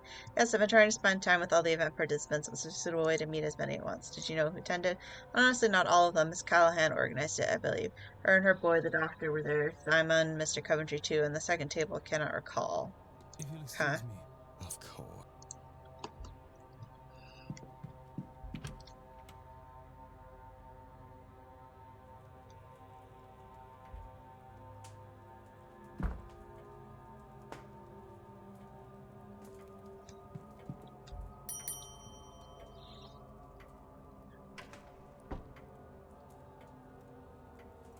May I be of service, Mr. Ward? Yes, I'm here to ask you about a cigar burn. Should damage one of your armchairs. Damage one of my colleagues appears, sir. Some people do not consider or perhaps care about such. Mrs. Joyce has done her best, but afraid we might need to employ skills from an upholster. You saw it happen? No, Mr. Ward. Miss Quinn reported to me Tuesday night after the bridge game. Perhaps she saw the culprit herself. I didn't ask. Okay. Nothing else. Certainly. 6 discussions unlocked from that one damn thing.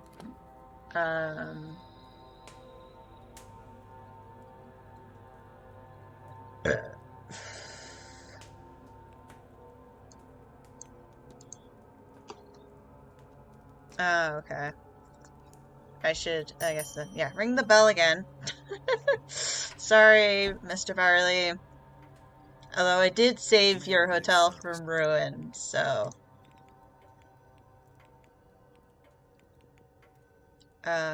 Bridge game. Bridge game. Yes, one of the events I was drawn to the gas system key, wherever she may sell to car to meet the housekeeper and coordinate rotas for the following day. I'm afraid a little else pursue the assault. Okay. I need nothing. Certainly.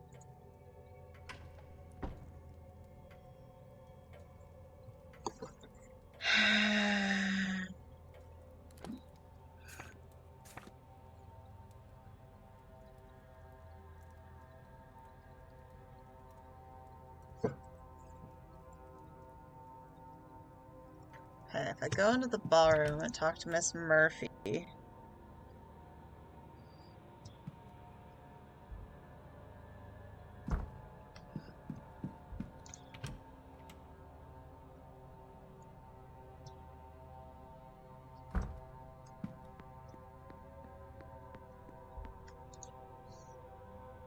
Sir?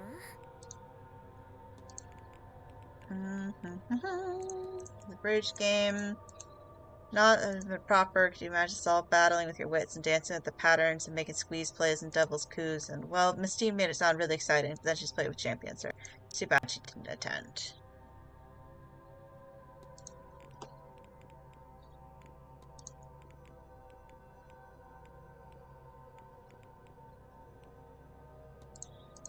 Did you bring any food? I did, sir. Remember the time as I was bringing young master's supper then, because all that was half cold by the time I got to him. He didn't complain about him. I think he's happy he got to stay up a little later. Okay.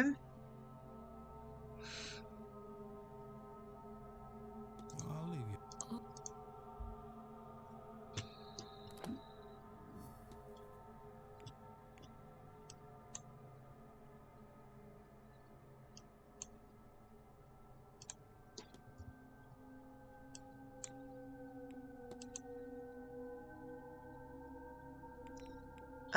Okay. Where is she?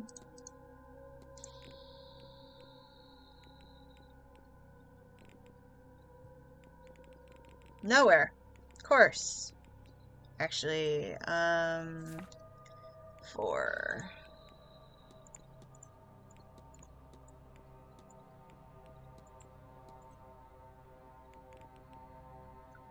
Well, that's annoying.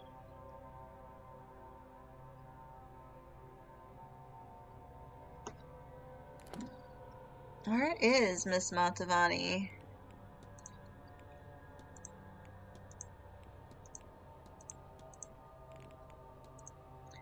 Actually, I guess I have the timetable.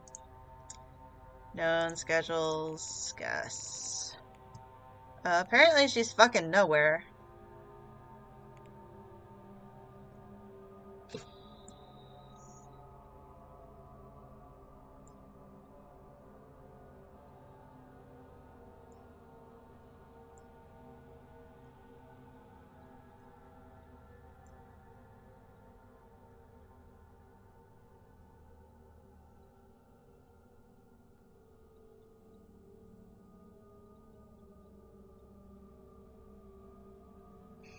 Because I need to talk to her, to Mrs. Joyce and Miss Montavani, I think, to vouch for the other ones. And then I believe that can finally get me to solve that case. Mysteries. Did I, in fact? Yeah, I got a statement.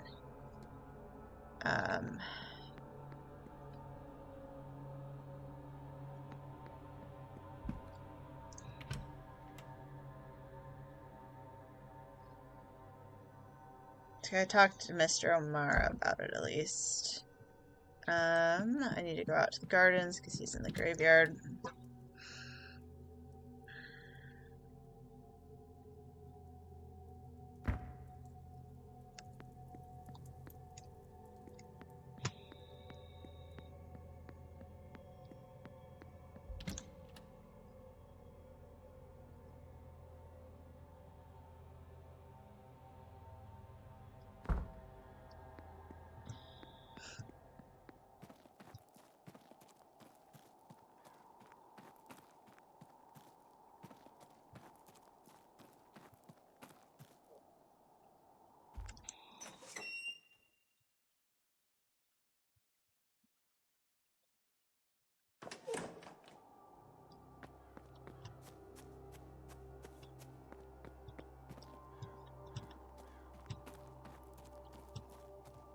There he is.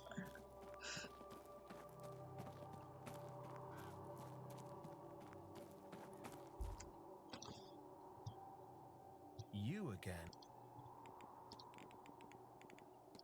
Oh, I did talk to him about the bridge game.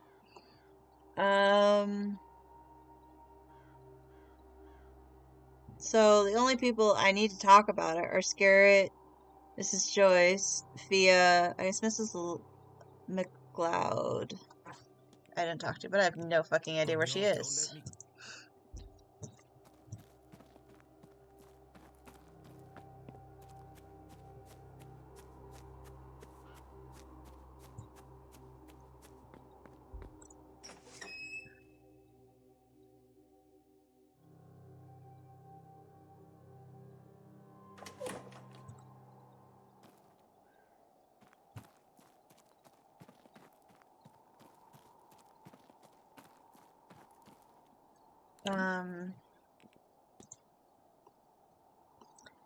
Right. So I need... Oh, it does say I talked to her. Okay, about that. So that's nice. Yeah, I got him. So... Oh, can I talk to her about that?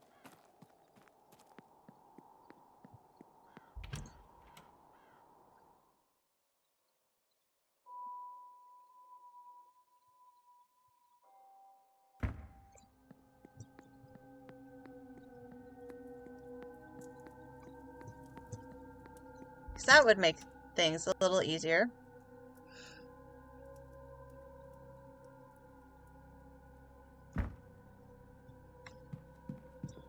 She's just right here.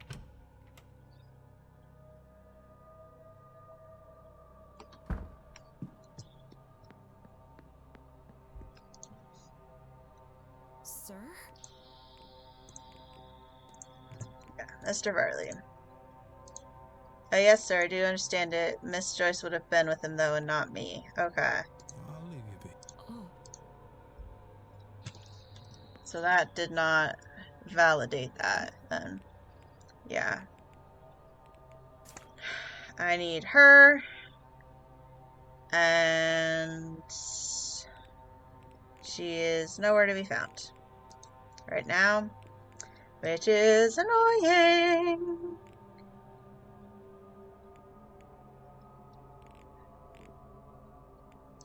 What is the next thing I know for her? She's in the kitchen basement.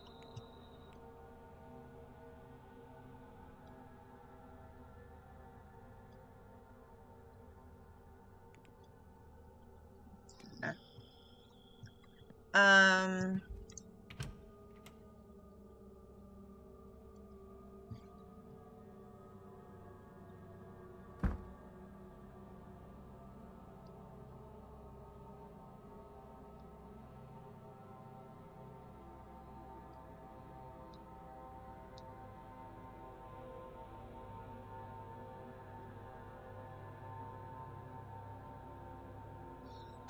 Trying to figure out how I'm not getting...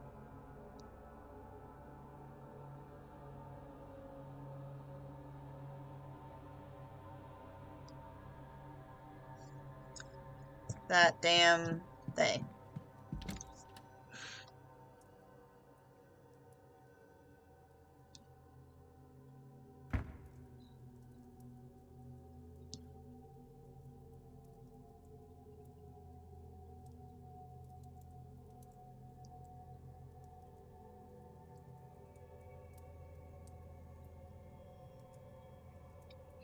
Actually, let's see what this is.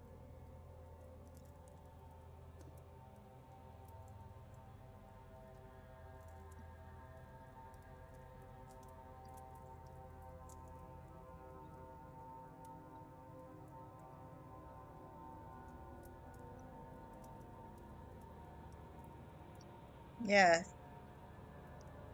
3 p.m. She's just fucking nowhere. I hate that. Be somewhere. So I can find you. Okay.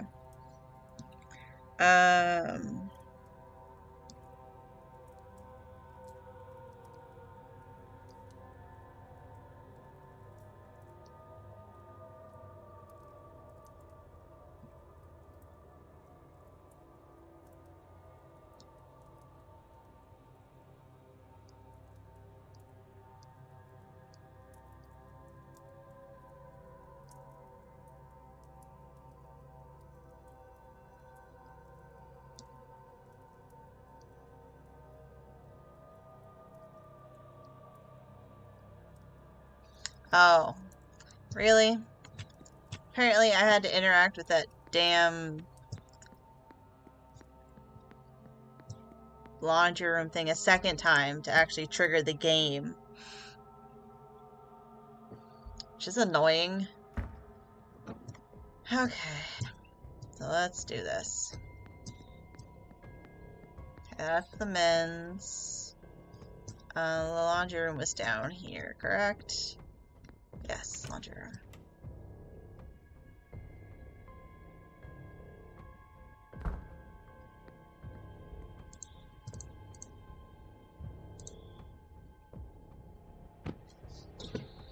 Okay.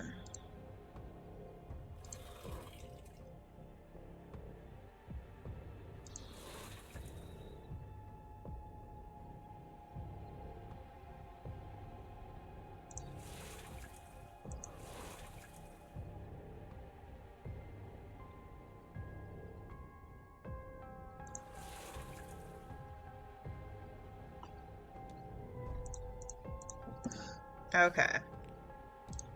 Oops.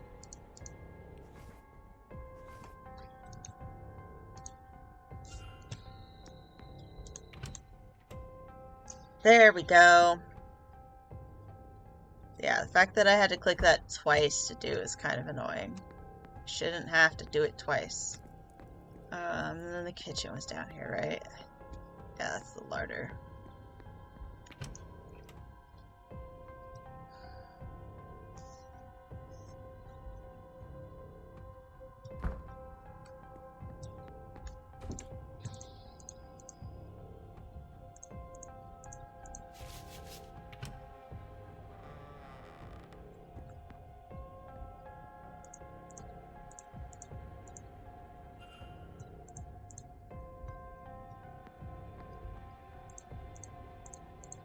What's this? Book on incantations. Your possibilities are limited by your vision. Get you started, Evelyn.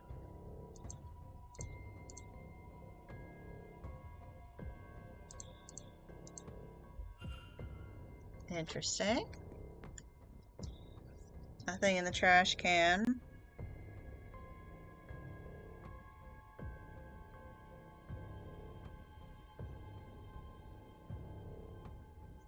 Okay. I think that's it, and now I get to go to the women's dormitory, finally. Woohoo!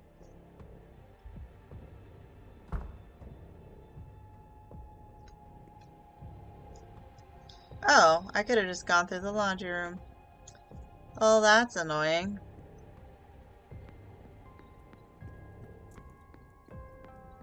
Okay, that's the men's.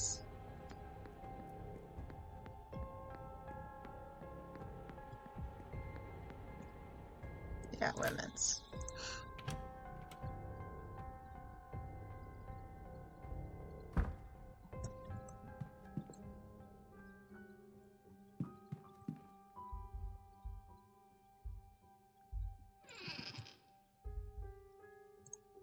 Pages.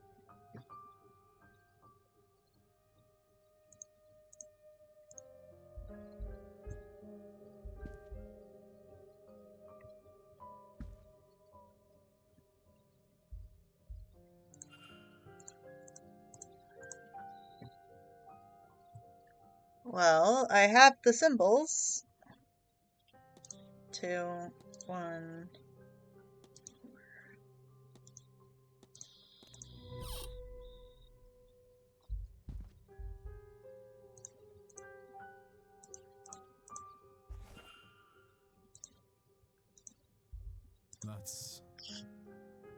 That's me. Why does Mrs. Joyce have this? I recognize that building. That fire. It's dated the 5th of March, 1897. That's around the time of a newspaper from back home. What is this doing all the way over here?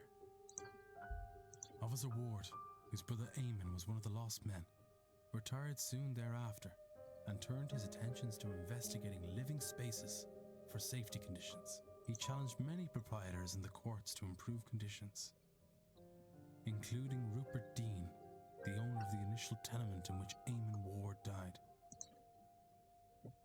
Once the fire took, it spread rapidly. Fire teams were deployed swiftly, but they could do little to fight back the flames. The fire was eventually stopped by the reliable Irish rain, but not before 23 lives were lost, including 2 firemen. This is reporting on the Sheriff Street fire. My last job as station officer. The tenements were overcrowded and under-maintained. The landlord, one Rupert Dean, was living in London and willfully ignorant of their status.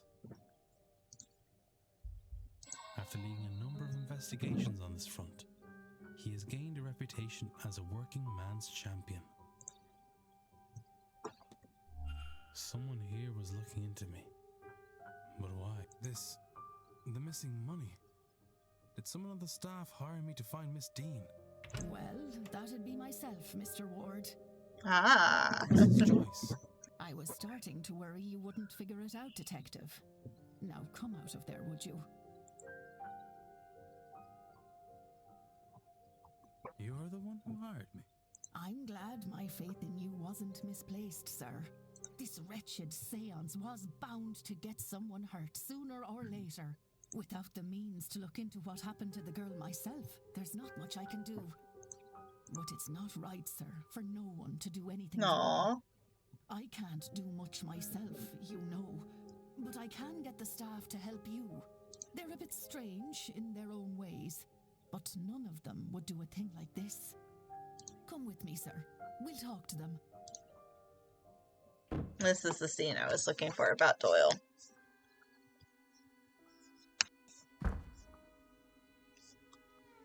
I knew he would find out. He's not just anybody, you know. They write about him in the papers. Might have told us earlier you'd have someone poking around here. Well, it's done now.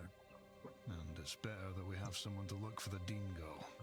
It's always been eerie around here. I don't like the idea of someone lost about the place. Quite right. Which is why I have us Mr. Ward here. Someone at this event must be responsible for whatever's happened to Miss Dean. So we'd all best be helpful to him. At the ball last night, another guess was taken. I gave chase through some catacombs, but I lost him in the hedge maze. Mr. O'Finn's kidnapper is likely the same person responsible for Miss Dean's disappearance. They must have a good knowledge of the house and its grounds. So who else other than yourselves would know the grounds that well? There can't be many. Only the Marquess and the young master know the place. But the master likes to keep to himself. We haven't seen him for a long time. He doesn't leave his room. Not after the accident. And there is nobody else. Okay, that's... See. Fact of the matter is, sir, and I won't say anything much about it, as I don't want to speak ill of the Marquess or the Master. But you ought to go and take a look around the private residence, considering it all. It'd be where I'd start. You won't be able to get in without the proper key, though. And the Marquess has the only copy. He intends to hand it to me before the silent dinner so I can bring the young master his meal. Once I've done that, I'll pass it to you. Go to the silent dinner at 8 p.m. Okay. That's where I'll get it to you.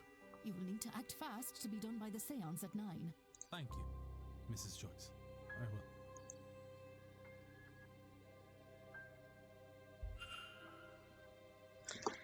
Okay.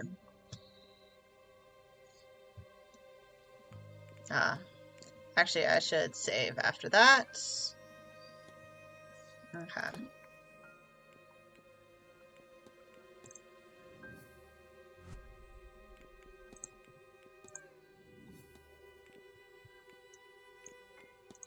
Tink. Something strange has affected the staff And they are now speaking in unison when asked about the Blake family. It seems like the staff are in some kind of half-trance. They seem compos mentis until interrogated by the Blake family, at which time they have a shared, almost catatonic stock response. What does this episode... Okay. Since the housekeeper hired me, that rules her out. Why bring in an investigator to stop your own scheme? Their speaking in unison means either all the staff are involved or none of them are. As if fake. They all had to be faking it. And so if she is ruled out, they all must be. I have picked up another fact about the culprit. I wonder if there's anyone I could... And if not...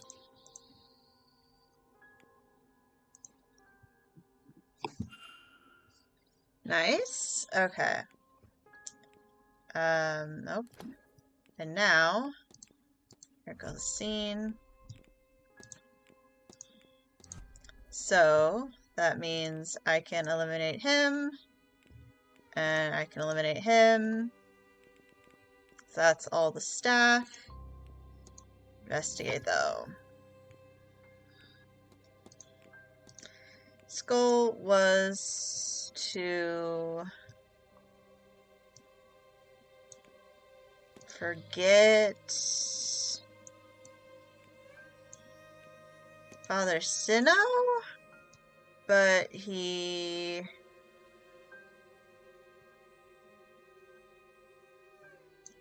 Oh, no, this one is forgot. Skull was to leave the village, but he forgot due to the addiction, and now he wants to hide?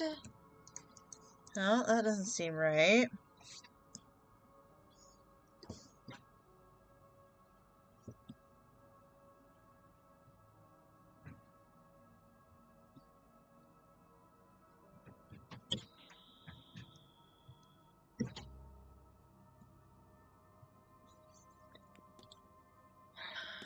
Help. So I clicked at the first one. Father Sinnoh. But he forgot due to the addiction and now he wants to hide. Is that it? Nope. I'm assuming, yeah, that's Father Sinnoh. That's the second one, but he... Forgot makes the most sense due to the addiction and now he wants to leave. Apparently not. Yeah, help Father Sinnoh, that makes sense. Did he hid? No, it says hide, not hid.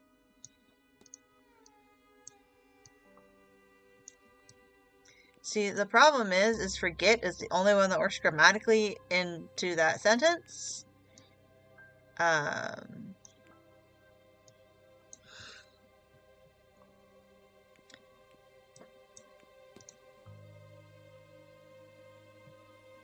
Oh, it's not the addiction. That's... okay. The manners effect is what it is. I should have thought of that. That makes sense, yeah. Mr. Doyle seems to have forgotten that he originally came here under Father Sinnoh's command. I should find and confront him about this.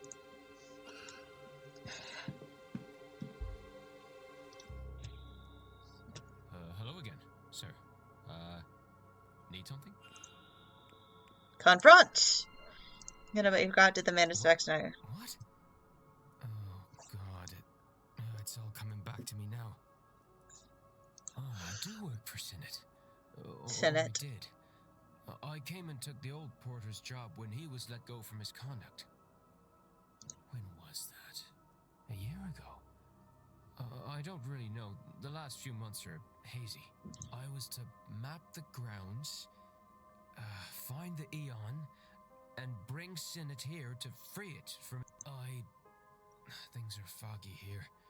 I forgot all this. I don't think it was the drink, drugs, or even Miss Dean that did that.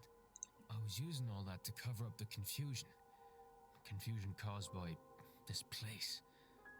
This place was protecting itself from me, from Sinnott. Not sure why talking to you has brought it all back, but I'm glad that it has. What now? Yeah, what now? I don't care about that old life. Doesn't feel like mine anymore. But I don't want this life either. I was thinking of going away, but something's been stopping me. But not anymore. Now I can move on from all this. Once I get my pay for this weekend, I'm leaving to see the world. Shove that seance. I'm not going. And tell Father Sinnott that I'm sorry, but he's on his own. Nice.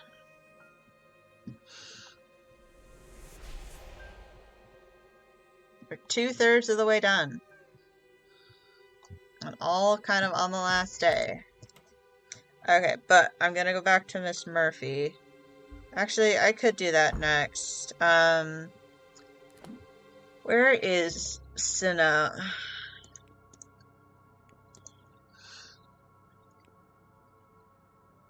He's in the library. Okay.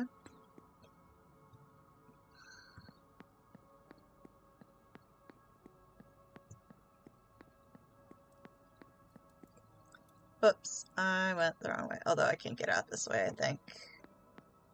Yeah.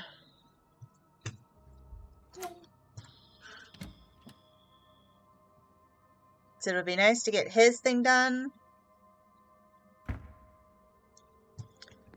Just so that's done, and then I'll get back to Miss Murphy. Because I know where he is now. I don't want him to leave. And wander off somewhere where I can't fucking find him. Oh, and I need to go back down and talk to Miss Joyce about, yeah, him. Okay, talk. Yes, my child. Hopefully she'll still be back down there. I've spoken with Mr. Doyle. Oh, I know you two were working on something here at the manor, but he has decided to remove himself from the task. He asked me to pass this message on to you. See, I suspected much. I knew him, you know. I married his parents and baptized him as a baby. He was a good boy, a devout boy. I asked him to help with some church business. Did not know what this place would do to him. He has changed, lost. I see that now, and except I did that to him by sending him here. I understand and respect his need to be free. Hopefully he will return in time on his own terms. Your task, I will try to carry on alone, I suppose. Humanity will not save itself, and Jesus had no company up on his cross. Technically, there were other people also on crosses, so he did in fact have company. We shall see. I can form my hypothesis. Father Sinnott's goal is to help humanity by freeing an Aeon from the Black Iron Prison? No? Okay.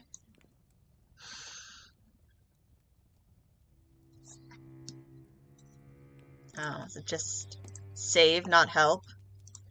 Yeah, there we go. Okay. Father Sinnott believes he can save humanity. Yes. Confront! If you've worked all that out, then you understand, yes? I believe I do. You know what lies deep beneath this complex, and what needs to be done. Good, good. For the mind is willing, but the body is weak. I was unsure I could do this alone, but no, we cannot discuss this here. Come to my room.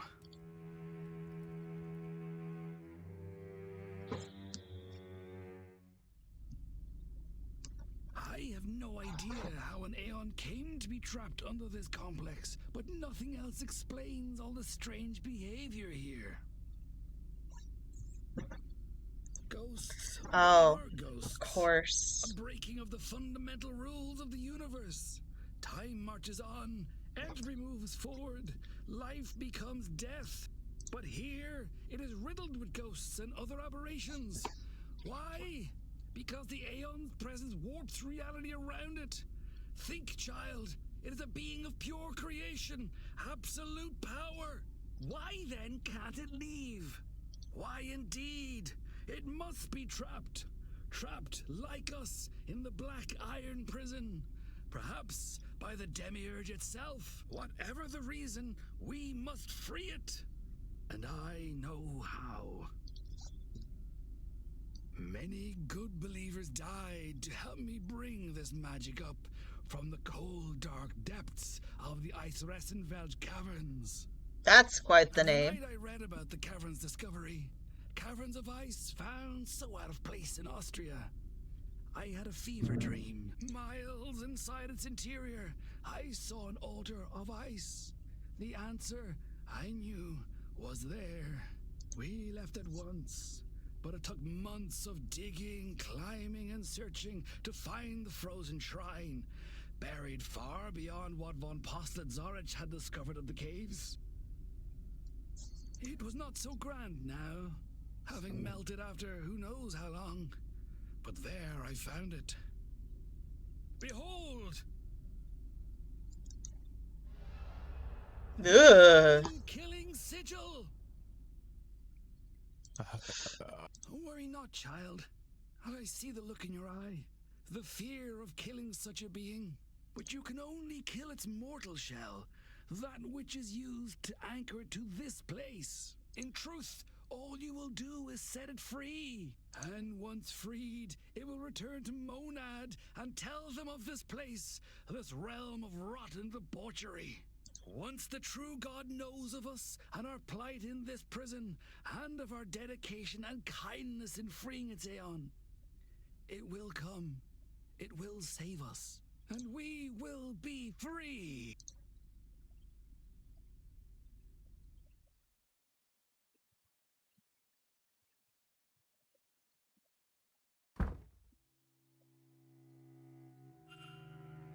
Why are you telling me this? Showing me this? I am not sure I have much left in me at all. And now, Seamus is gone. You know of the Aeon, the prison, our condemnation here. And now you have the sigil. Perhaps you can succeed where Seamus and I have failed. Go, child. Find the Aeon and free it. Free us all. No. If you could excuse me. I'm so tired. I do not think I have this evening's seance in me.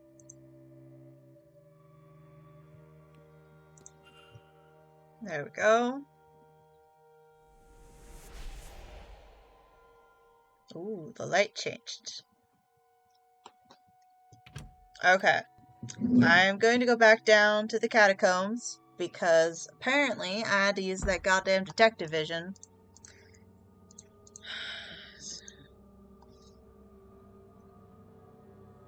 Yeah, I know it did.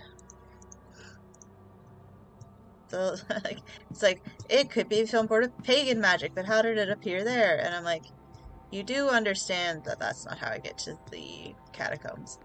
There have been people we call pagans all over the goddamn world, right? Like, they aren't just limited to Ireland. Okay, so I know I need to be at the silent dinner at 8. But until then, hopefully, I can solve some more mysteries.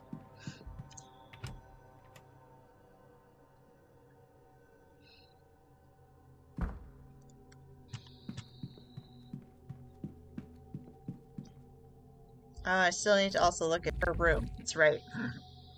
To work on her. Especially now that I have free reign of... Nyum. Nyum.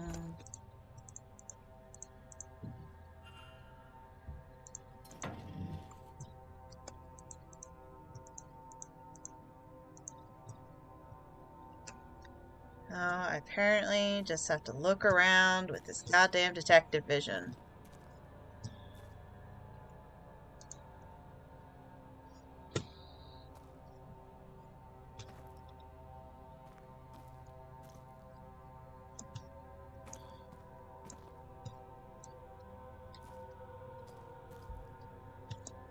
Except I'm not seeing what I'm supposed to be seeing.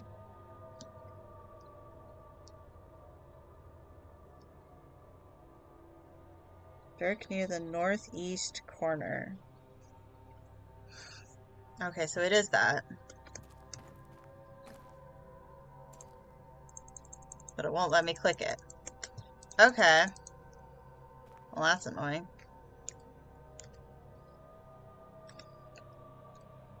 Forgot how I crouched again.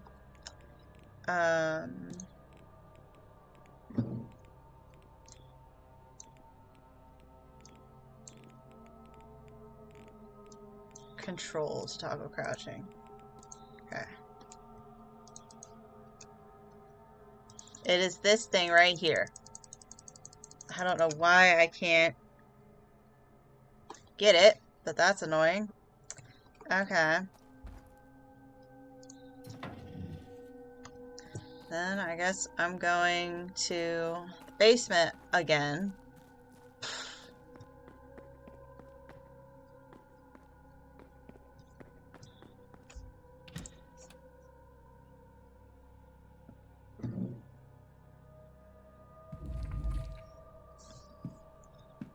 Because that little corner there has the thing I need for Mr. Hunter. So why I can't access it is annoying. Maybe it's because I haven't investigated all of their stuff? Oh, this is not where I want to be going first.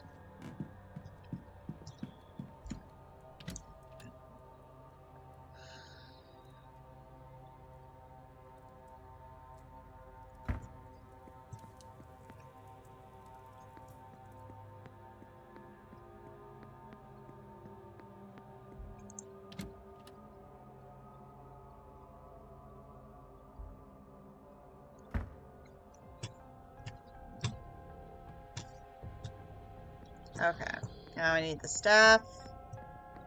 Meeting room. That's the laundry room. Storeroom.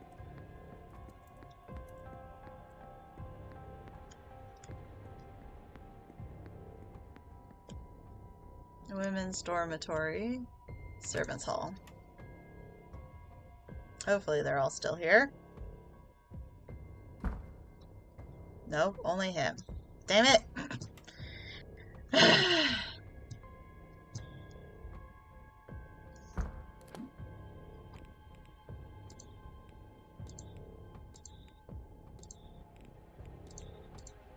Should have talked to her while I was still there.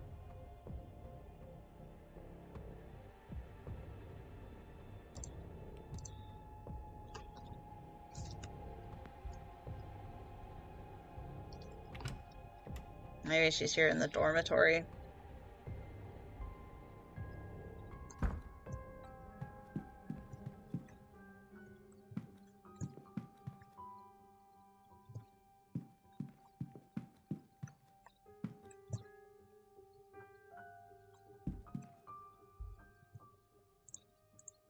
Okay. That's just extra for...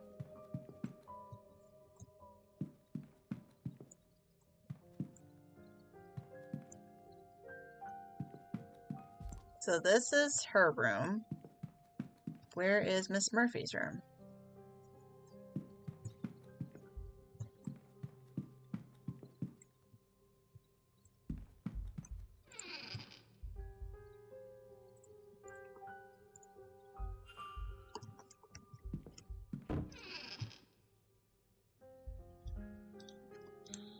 And Mr. Varley.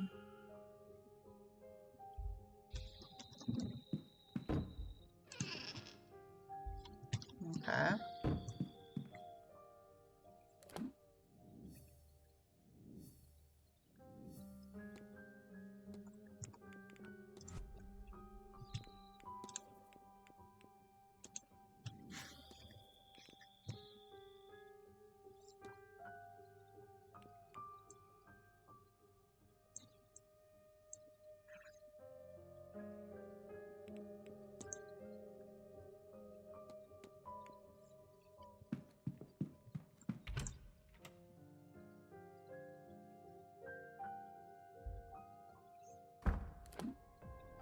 I'm here.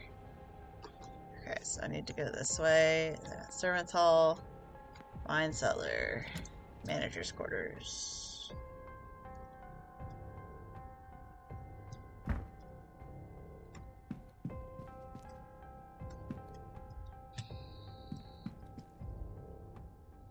Oh, actually, was it his office?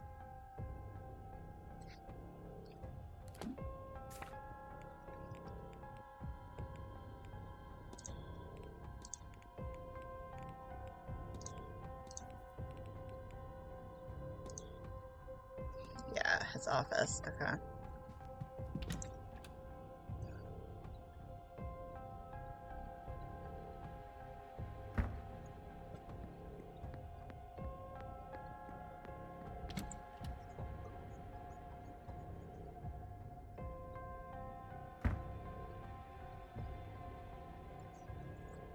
All right.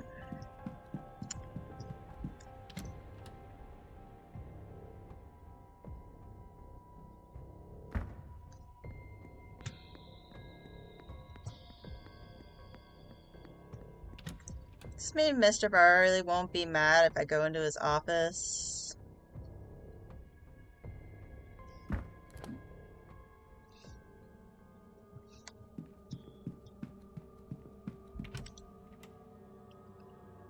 I guess we'll find out.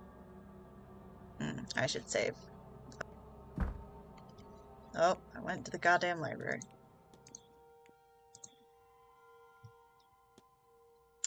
Well, shit, I shouldn't have just overwritten it. I'm like, oh, I could have gone back and talked to her. But too late now.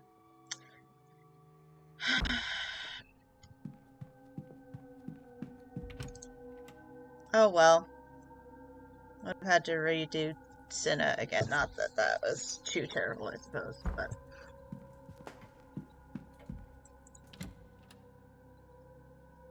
Yeah, will he kick me out of his office? 'Cause he knows now. He will not.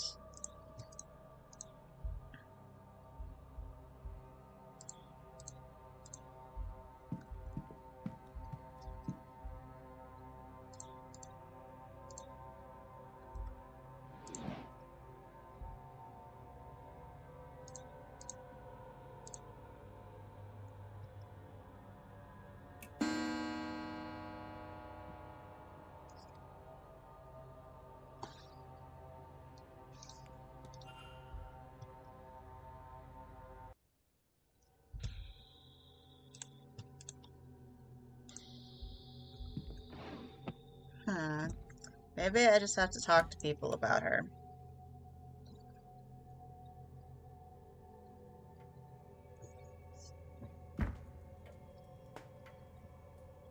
Actually, I should be able to do...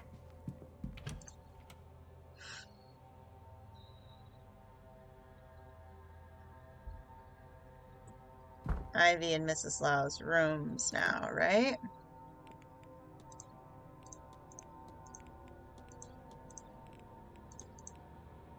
Yeah, they're outside. Okay.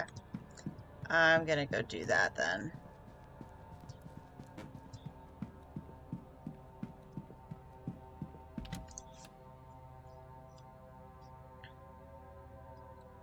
Because I guess somehow they're the only two people whose rooms I've never searched.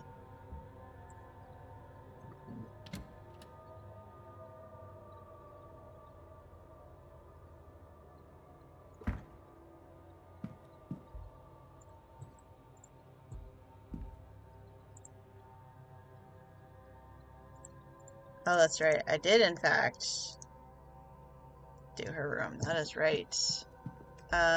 So... Yeah, I got the key.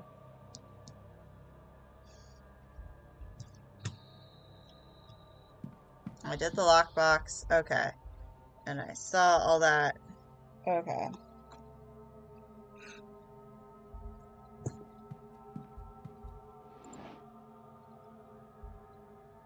I did not look at this, apparently, though.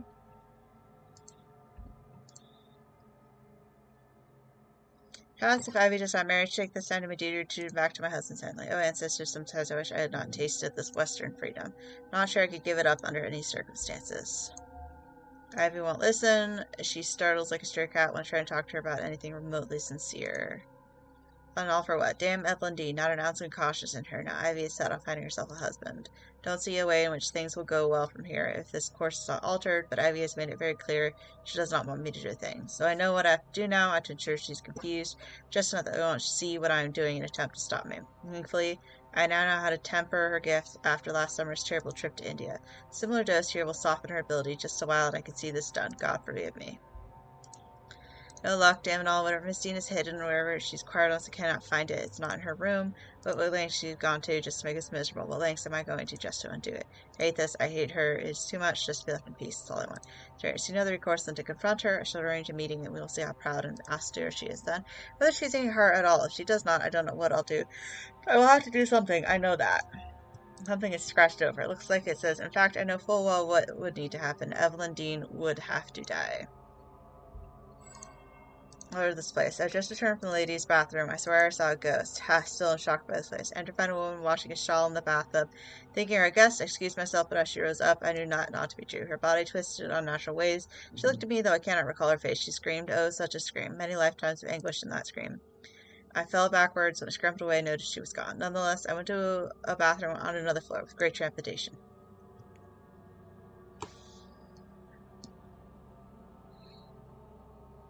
Okay.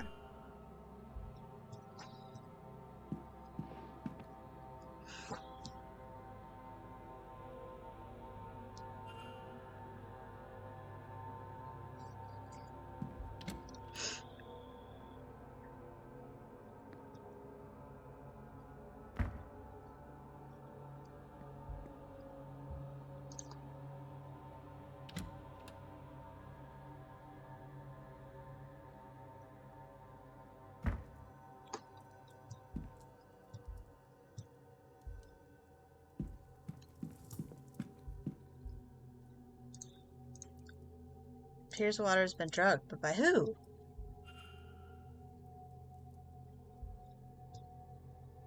That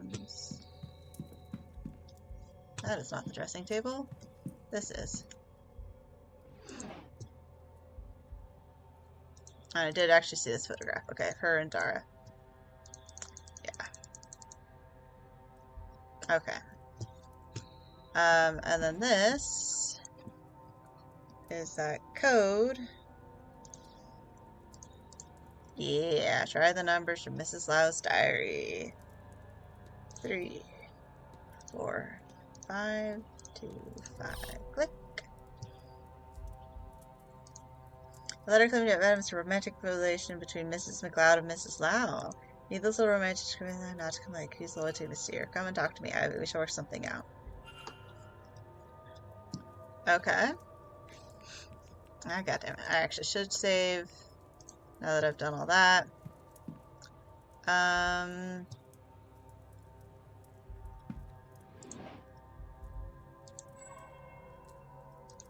Okay, and I did all that already.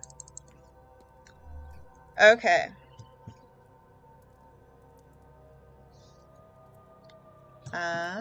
So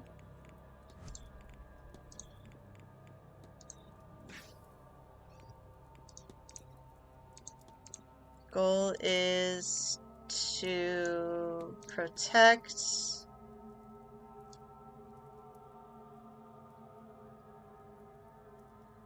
maybe not protect. To find a fiance, yes. To protect, nope. Cover up her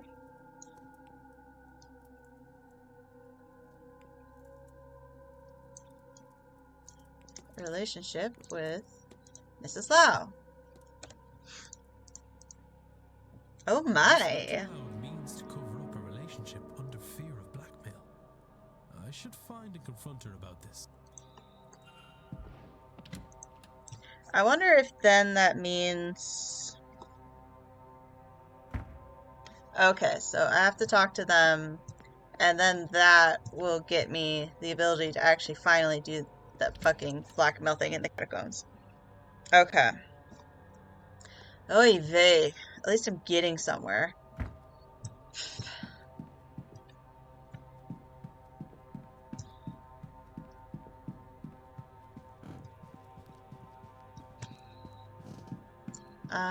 This is gardens.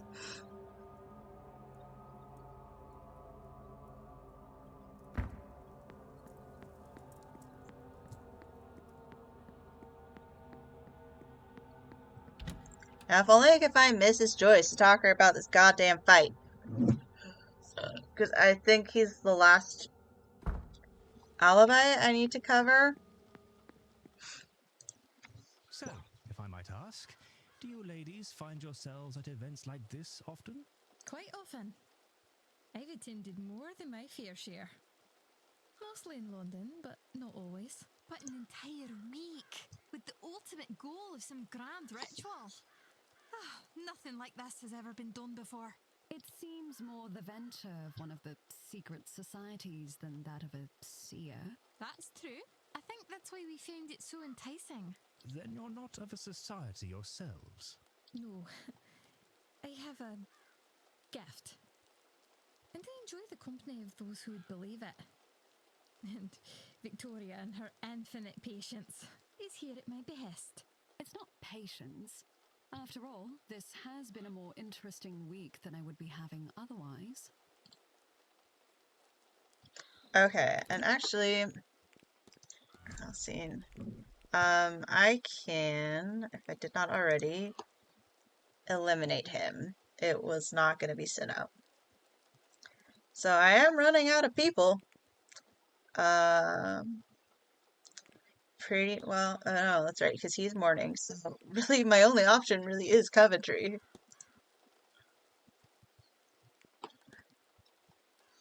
Okay. Talk. Hello, Mr. Ward. How are you? Confront! Also find a fiancé to cover up your relationship with Mrs. La. Not so loudly. Oh, but look at me. I don't want things to be like this. I feel awful doing this to Victoria. Yeah, well, she's drugging you. Miss Dean has her evidence. We are not safe. We'll be ruined if she decides to share it.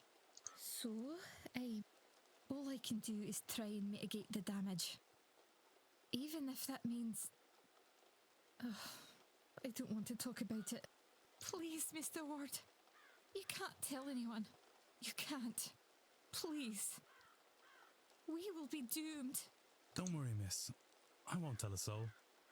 I hope Mrs. Lau is handling the situation well. Well, she's more calm than I. What will I do without her?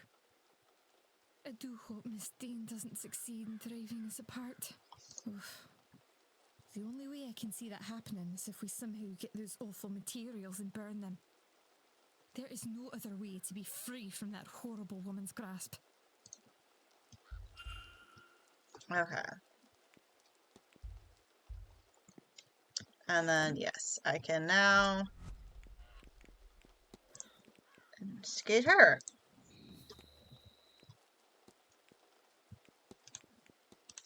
Victoria's goal is to save her relationship with Mrs. McLeod by drugging her so she can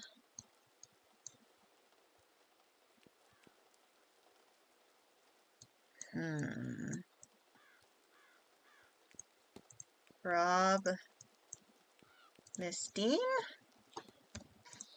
Hey!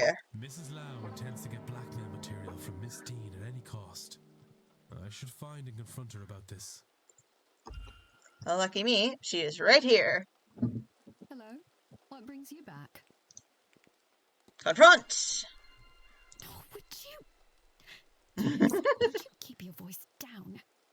I am not proud of this. I do not... Oh, God, I don't want to be doing this. This whole thing is repulsive. I I tried to find the material Evelyn somehow has. Do you understand? But I couldn't find it. There didn't seem much option to me then. I don't want to think what I might have to do. But the more I consider my options, I realize that if Ivy knows what I'm doing, she can't. I can't inflict her with it. I can't. I have no doubt I'm sinning against her, Mr. Ward. I have no illusions of that. My hope is that it is the lesser of the evils I must subject her to. So you're right, of course. I have seen you asking questions. Your business is other people's business, I gather.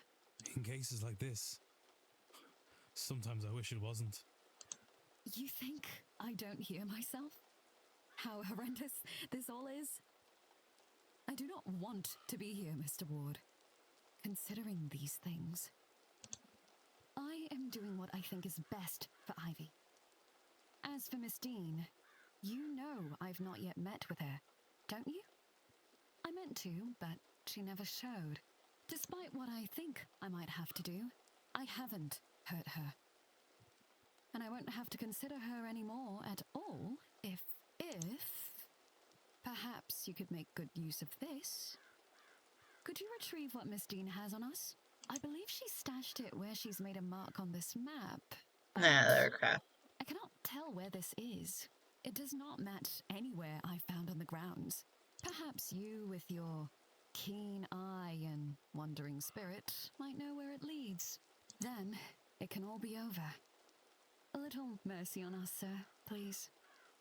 I do not deserve it, but Ivy does. And for all her sins, I do not want to hurt Miss Dean.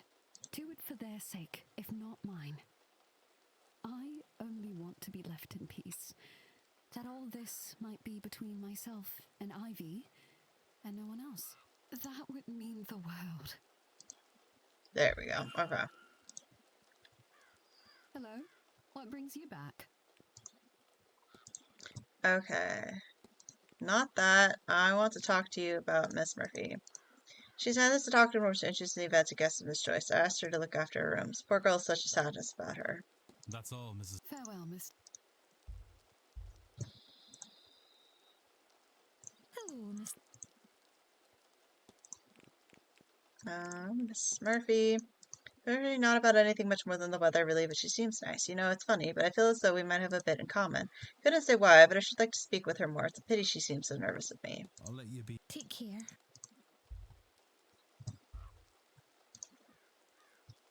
Mr. Ward, how are you? Can I cook? No, I don't see any distractor from her duties. Okay. Actually, since he is still in here, I'm going to talk to Mr. Blake about it. And then I'll go grab the blackmail.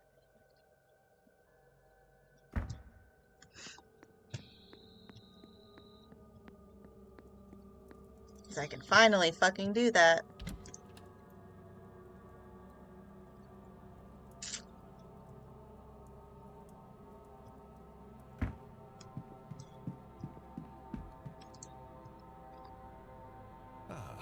Mr. Ward, how can I help? Miss Murphy. She's been with you long. A few years. She's all but grown up here. She became a woman here too. Sadly, the less said about that, the better. That's a mistake is behind her now, and she has been given a second chance. The good Lord does not grant a third. Okay.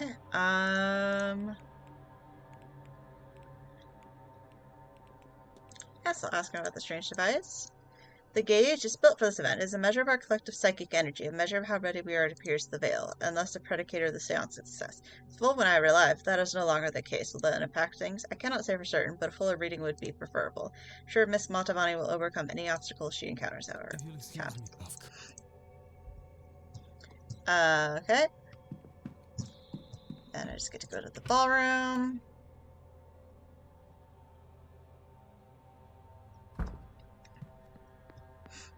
Oh. Good day. Hello, sir. Okay. Mr. Varney. Staff meeting to the bridge game. Well, yes, sir. I was there too. Better than serving the drinks to the blasphemers. I'll be off. Okay. God. Actually, sorry. Hello, sir.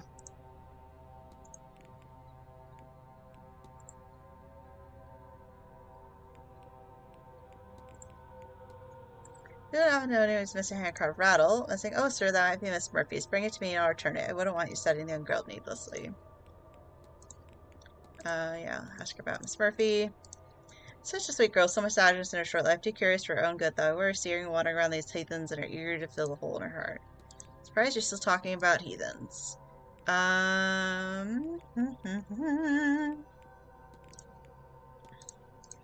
Bridge game, yes. Not that I'd know about it. Some bottles of glasses the night before I saw myself out. They could flirt with the devil, they could pour their own drinks, I'm sure.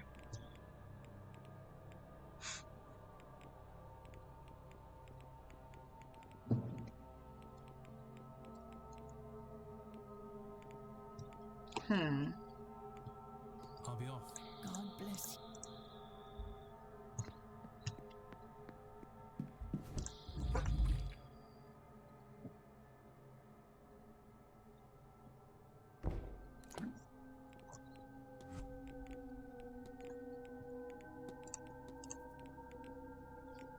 Guest alibis. Okay.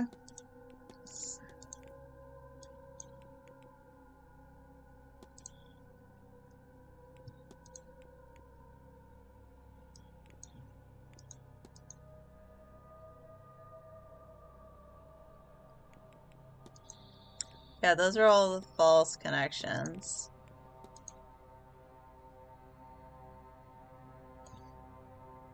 Oh, do I just... I guess I can ask her about... Cigar burn. Good day. Hello, sir. Looks so good heavens, sir. When I tell you that I've done my wrist and trying to sew up that hole weren't proper ring attack. I mean, that is to say, no, I'd do it. Those are good chairs, and they'll only at the master's house now. Such a waste. Because of the not exactly, sir. I heard about it Wednesday morning from Mr. Varley. One of the bridge players must have seen it happen. I'll be off. Okay. God bless. So I don't think that means I've still cleared. Why do you always put me back in the thing? Let me be in the one I'm in. Yeah, I haven't done his...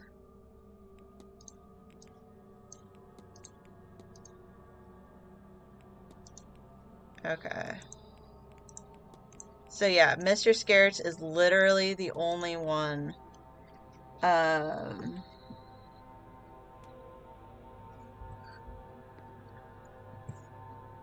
Sir? Notice there burns the armchair in the library. Oh, how could? Sorry, sir. Only upsets you see to subtract the library, so I'm learning to read and they just take it for granted. Sure, Mrs. Joyce knows she keeps the place after all. Okay. And again, yeah, it's putting me fucking back there. Don't need to be back there.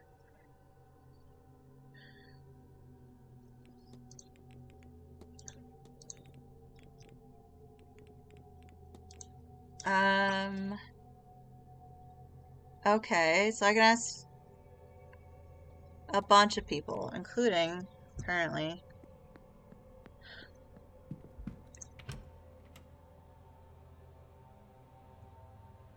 like, I think I just need to literally clear his alibi, and then I can make my hypothesis.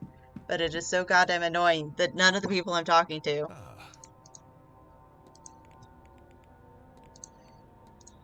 And I'm asking you, I know what causes burns, Larry. I don't know, Mr. Ward. I'll be sure to tell Mr. Farley how it's seen to. No, that's fucking nothing. Okay, getting this goddamn evidence. The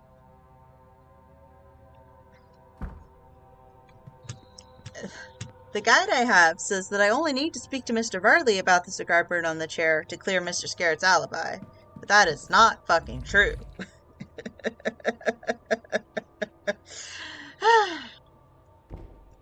Actually, oh my god, stop putting me back in Doyle's thing. That is another thing. Okay, yeah, I've verified his alibi. Okay, so yeah, it's literally Scarrett's alibi that I need to verify. Just that.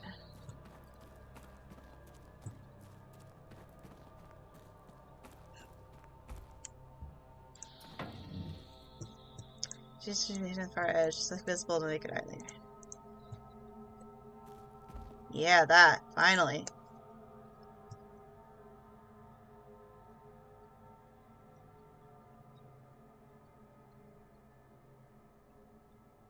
A loose brick, and there's nothing inside, but a place to hide it.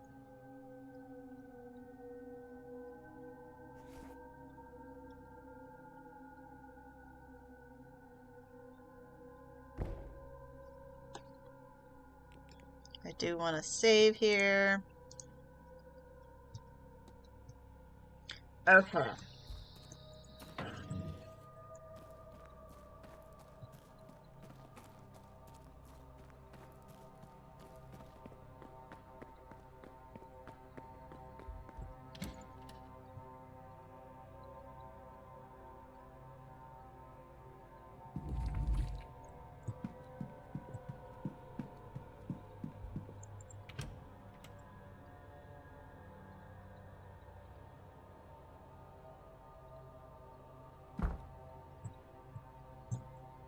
Actually, there's a better way to do this.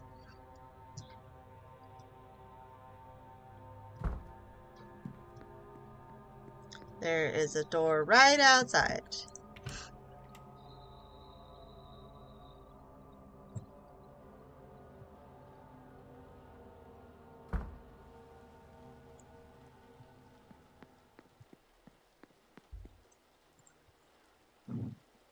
Hello?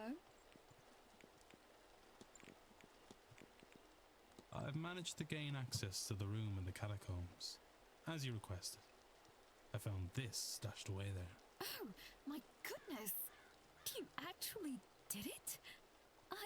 I'm very grateful, Mr. Ward. We must tell Ivy right away.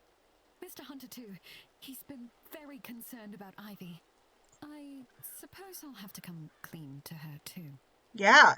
I hope she understands why I did what I did.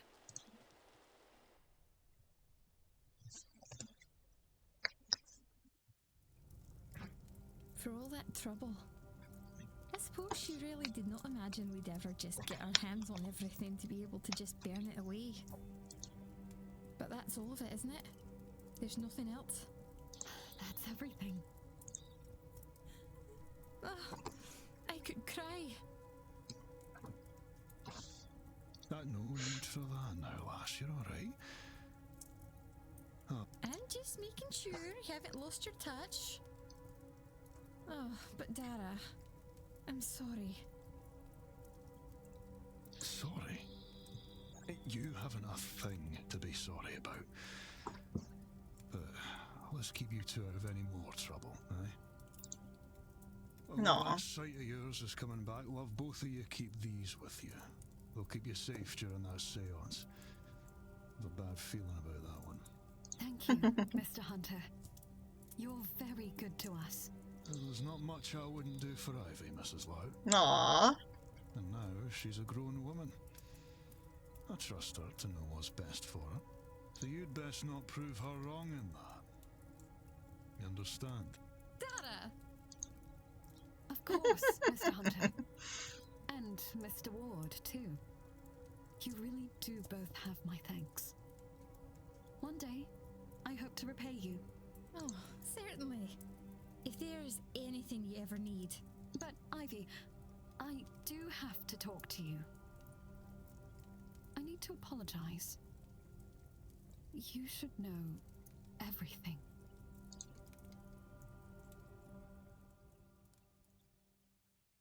Yeah.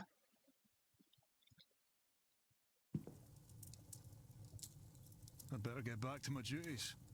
I'll leave you be. Yes, I think myself and Victoria have a lot to discuss now. Thank you both for your help.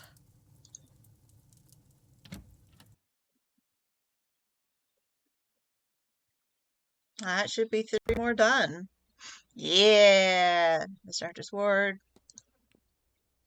Slough attends Mr. Hunter's Ward. Hunter was a charm he made. Woo!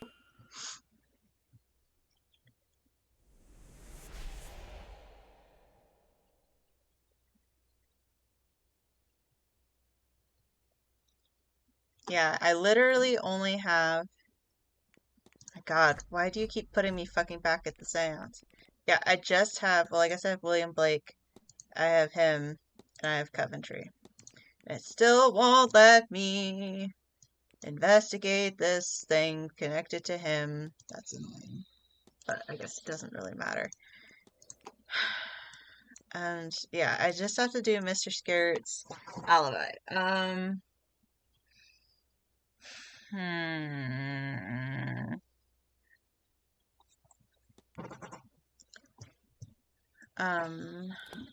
It's not my map.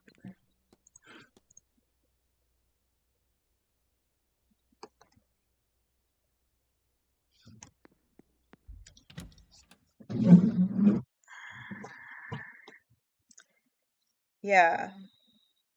And speaking with Riley about the Sour on really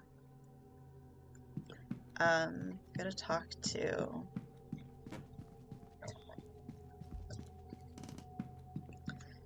where was the bar? Right here.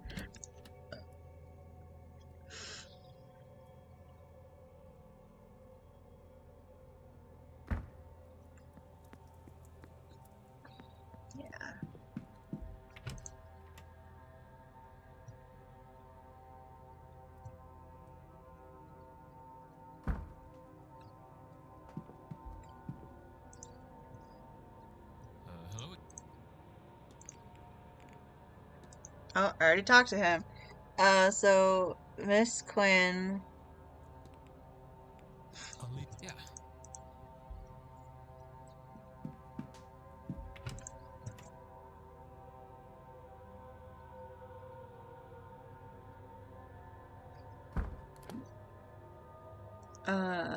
She's in the telegraph room. Oops.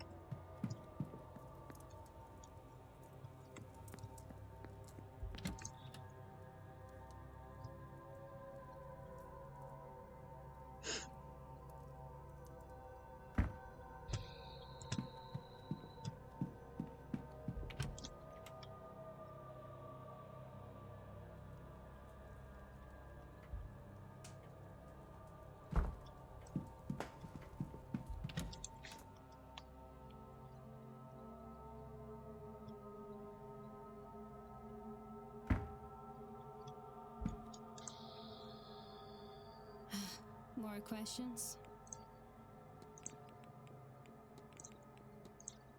You have to know that that's a Garburn. I recall, I think it happened when we played bridge. They were meant to join us, but I was so focused on forgetting the rules, I have forgotten who. One of the others might remember. Okay. Sure. That's fucking helpful. God damn it. I don't... That is one... Yeah, one annoying thing about this game is that for some reason, it will not let me, like...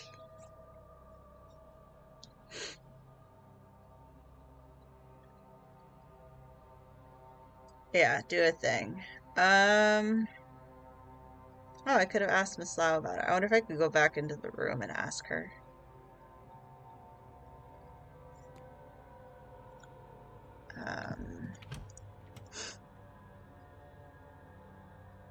Of course, I don't know where people are again. God damn it.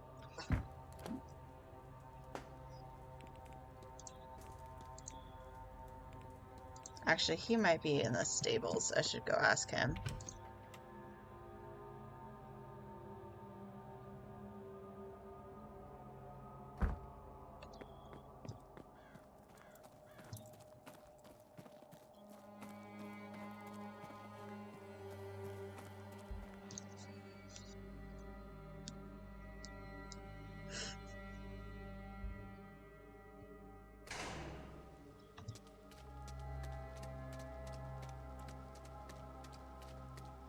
Oh. I'm glad. What good are such things if we don't use them where they're needed? Ah, It okay. only costs me a little time and some development materials. Compared to what it gets Miss Barbosa, it's nothing at all. Magic is born from the need for its practical applications, after all. What good is it if it's withheld? Okay. So car burn. Normally when I tell someone to pull back on their drinking or their smoking unless they cut their life short, I don't mean it quite so literally. Thankful Miss Quinn saw Mr. Scarrett, fell asleep, and caught the cigar. Okay, thank you, before it caused more damage than it did. Though I was being summoned to check the old coot's health, they wanted me to replace him at the bridge table instead. There we go.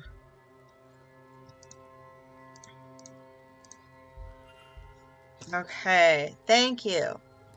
But I don't know where he is.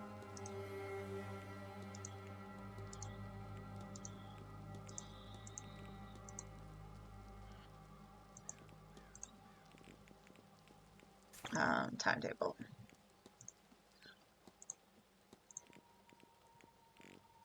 Oh, is he still in the graveyard?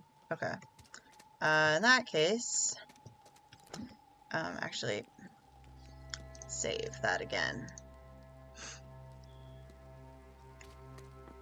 I am getting to the stage where they're starting to get a little silly, but I should, hopefully, be able to finish this off.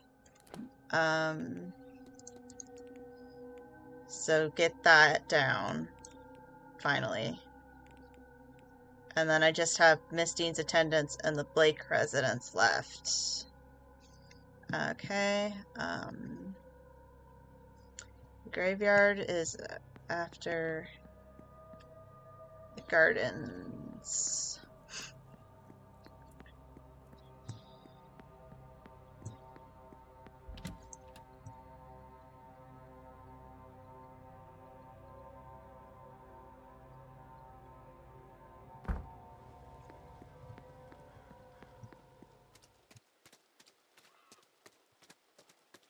So yeah, I wonder if my guide here is wrong. Being like, you need to talk to Mr. Barley when it's Dr. Callahan. Because he actually had the medical thing, and that's why he had to sub in last minute.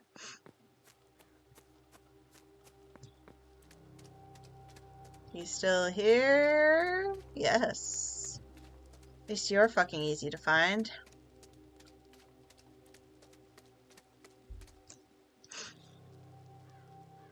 You again.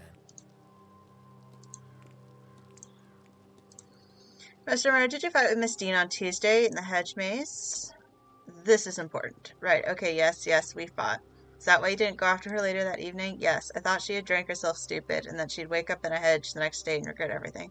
What did you fight over? Well, lots of things. She was drunk when I met her. She'd been drinking all day. She came to me and said something to somebody who was after her. Not physically, maybe. Spiritually, astrally, as I say, she was drunk and unclear. She couldn't see their face. She said they had a Christian aura or something. She was specific on that point. Talked it up to overindulgence, told her to go somewhere. What had come to you? We were engaged, or rather I wanted us to be. I asked her to marry me. We'd been courting. I wanted to make it official. She didn't want to be caged down, didn't need a man to protect her, all of that. So naturally, when she came to me for help, I threw it in her face and left.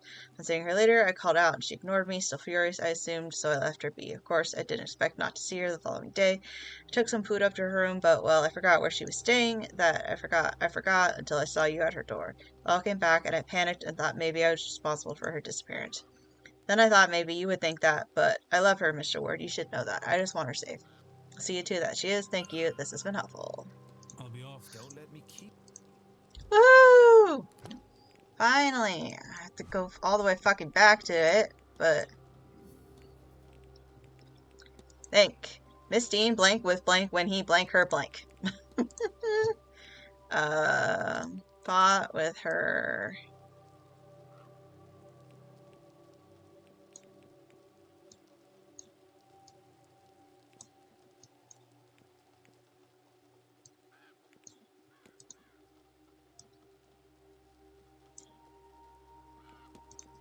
Rejected.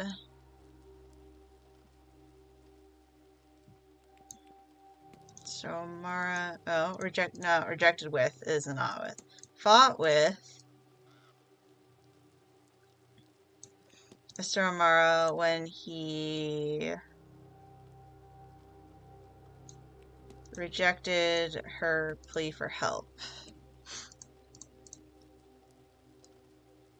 So, Miss Dean was asking for help as she felt somebody with a Christian aura was after her? Mr. O'Mara refused her plea because she previously turned down a marriage proposal from him. He felt he had offered to protect her then, and she turned away from him. This was his form of poetic revenge. He says she stormed off then, and they only saw her once more, wandering the halls in her magical trance.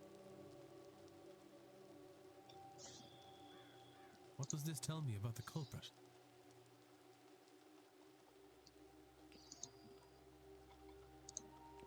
Yes, Miss Dean seemed convinced whoever was threatening her was a Christian. Well, given the location, I'm sure most people are Catholic or Protestant, but there are likely some I can rule out based on this. Now on to the other mysteries I am faced with. There are more of the grounds to explore now, and perhaps I can learn more about my suspects. I have picked up enough. I wonder if they're... And if not...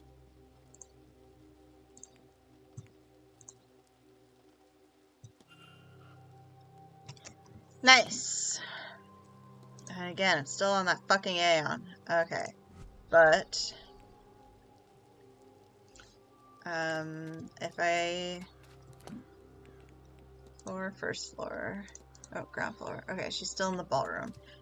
I guess if I ask Miss Murphy about this note that I've had that I never asked her about, that will let me do her hypothesis and finish her off. Which will be good. Because then it's just the Blakes and the last guy, who's guessing is the one who actually did it. If I'm honest. What? I guess I accidentally hit a corner and it tried to turn me.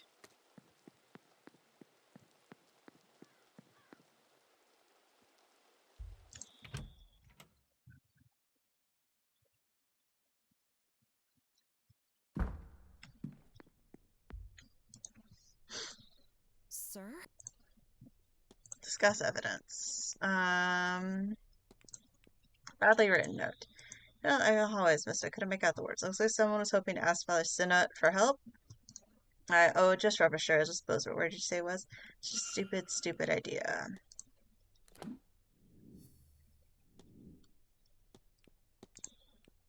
Okay, so his goal was to talk with Father Sinnoh to learn about her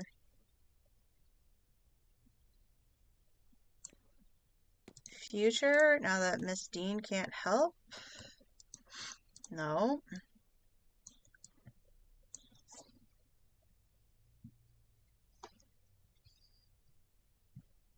Oh, okay. It is that. Miss Murphy is looking for a means to learn her child is okay. Miss Dean was teaching her magic to that end. But now that she is missing, Miss Murphy is turning to the priest for help. I should find and confront her about that. Sir? Confront! Trying to learn about your child now that Miss Dean can't help. But how did you... Oh, Lord. You know. You know about my little girl. You know I was learning magic so I could see her. You know about Miss Dean. That she was teaching me. I thought we were doing so well. And then she just left. I can't do anything without her. With her gone, I thought Father Sinnott might know something about my daughter. Or he might know someone who does, but I can't ask. I've tried. I don't know what I'd do then. I just want to know she's all right. If you'd like, I can ask him for you. You would do that? You have no idea what that would mean to me. I can certainly see about it, miss. Thank you. Oh, thank you, sir. Here, in case this helps, a picture of my girl. Thank you. Please, don't lose it, sir. It's all I really have of her. I won't. I promise. Okay. Is Father Sinnoh up in his room still?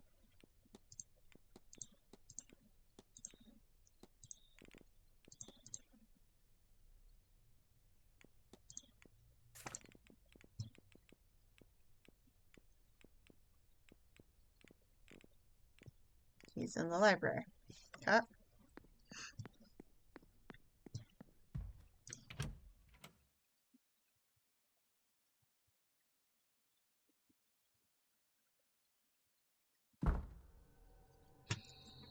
Alright.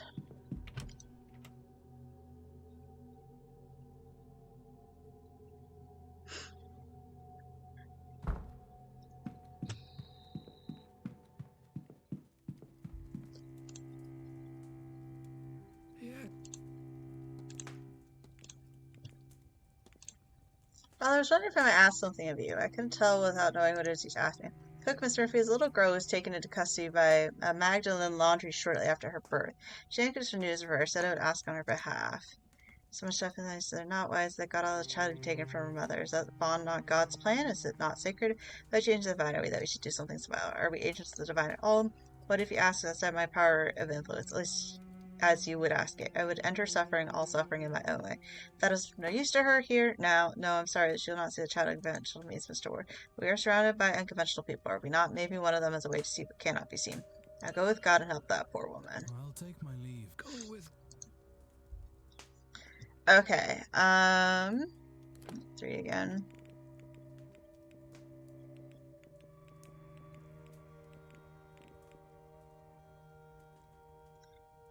Of course you're a mystery as to where you are.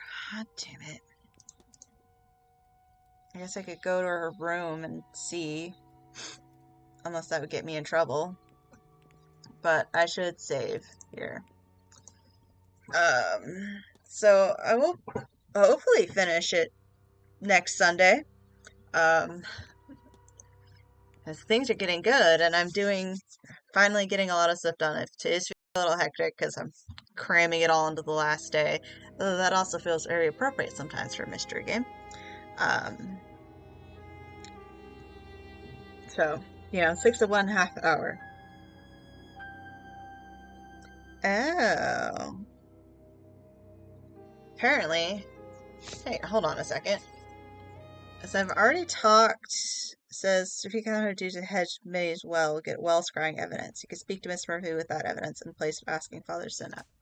So maybe I can just to see if I can do this instead of having to talk to Thea, going straight back and telling her about the well scrying. That may be enough.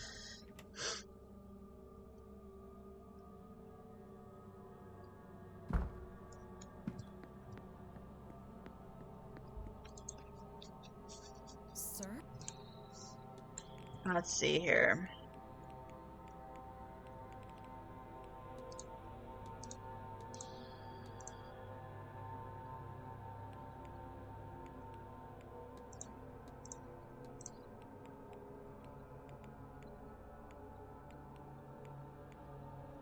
Or not.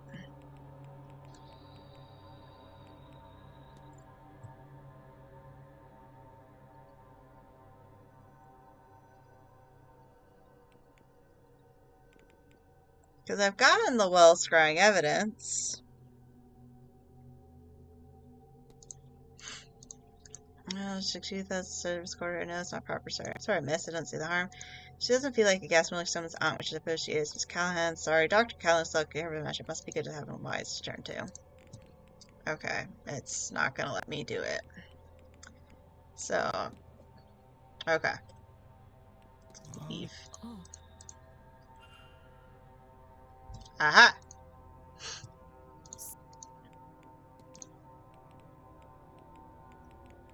Well scrying. Do you know that Miss Callan does well scrying, Miss Murphy? You think she could help me, sir? Help me see my little girl? Oh, God, I don't know if I have it in me to ask. I could ask her for you if you'd like. Really? You'd? Oh, please, sir. That would mean the world. More than I imagine, if you could possibly. Okay. But that does not tell me where Fia is. But still. Okay. But yeah. So I guess, yeah, that's the actual end of the episode. We'll see if I finish it next week. I have some other things I can finally work on, like thing in Miss Fia's room. Miss Fia's room. In Miss Dean's room, which will be exciting, and all of that jazz. But until then, I will see you later.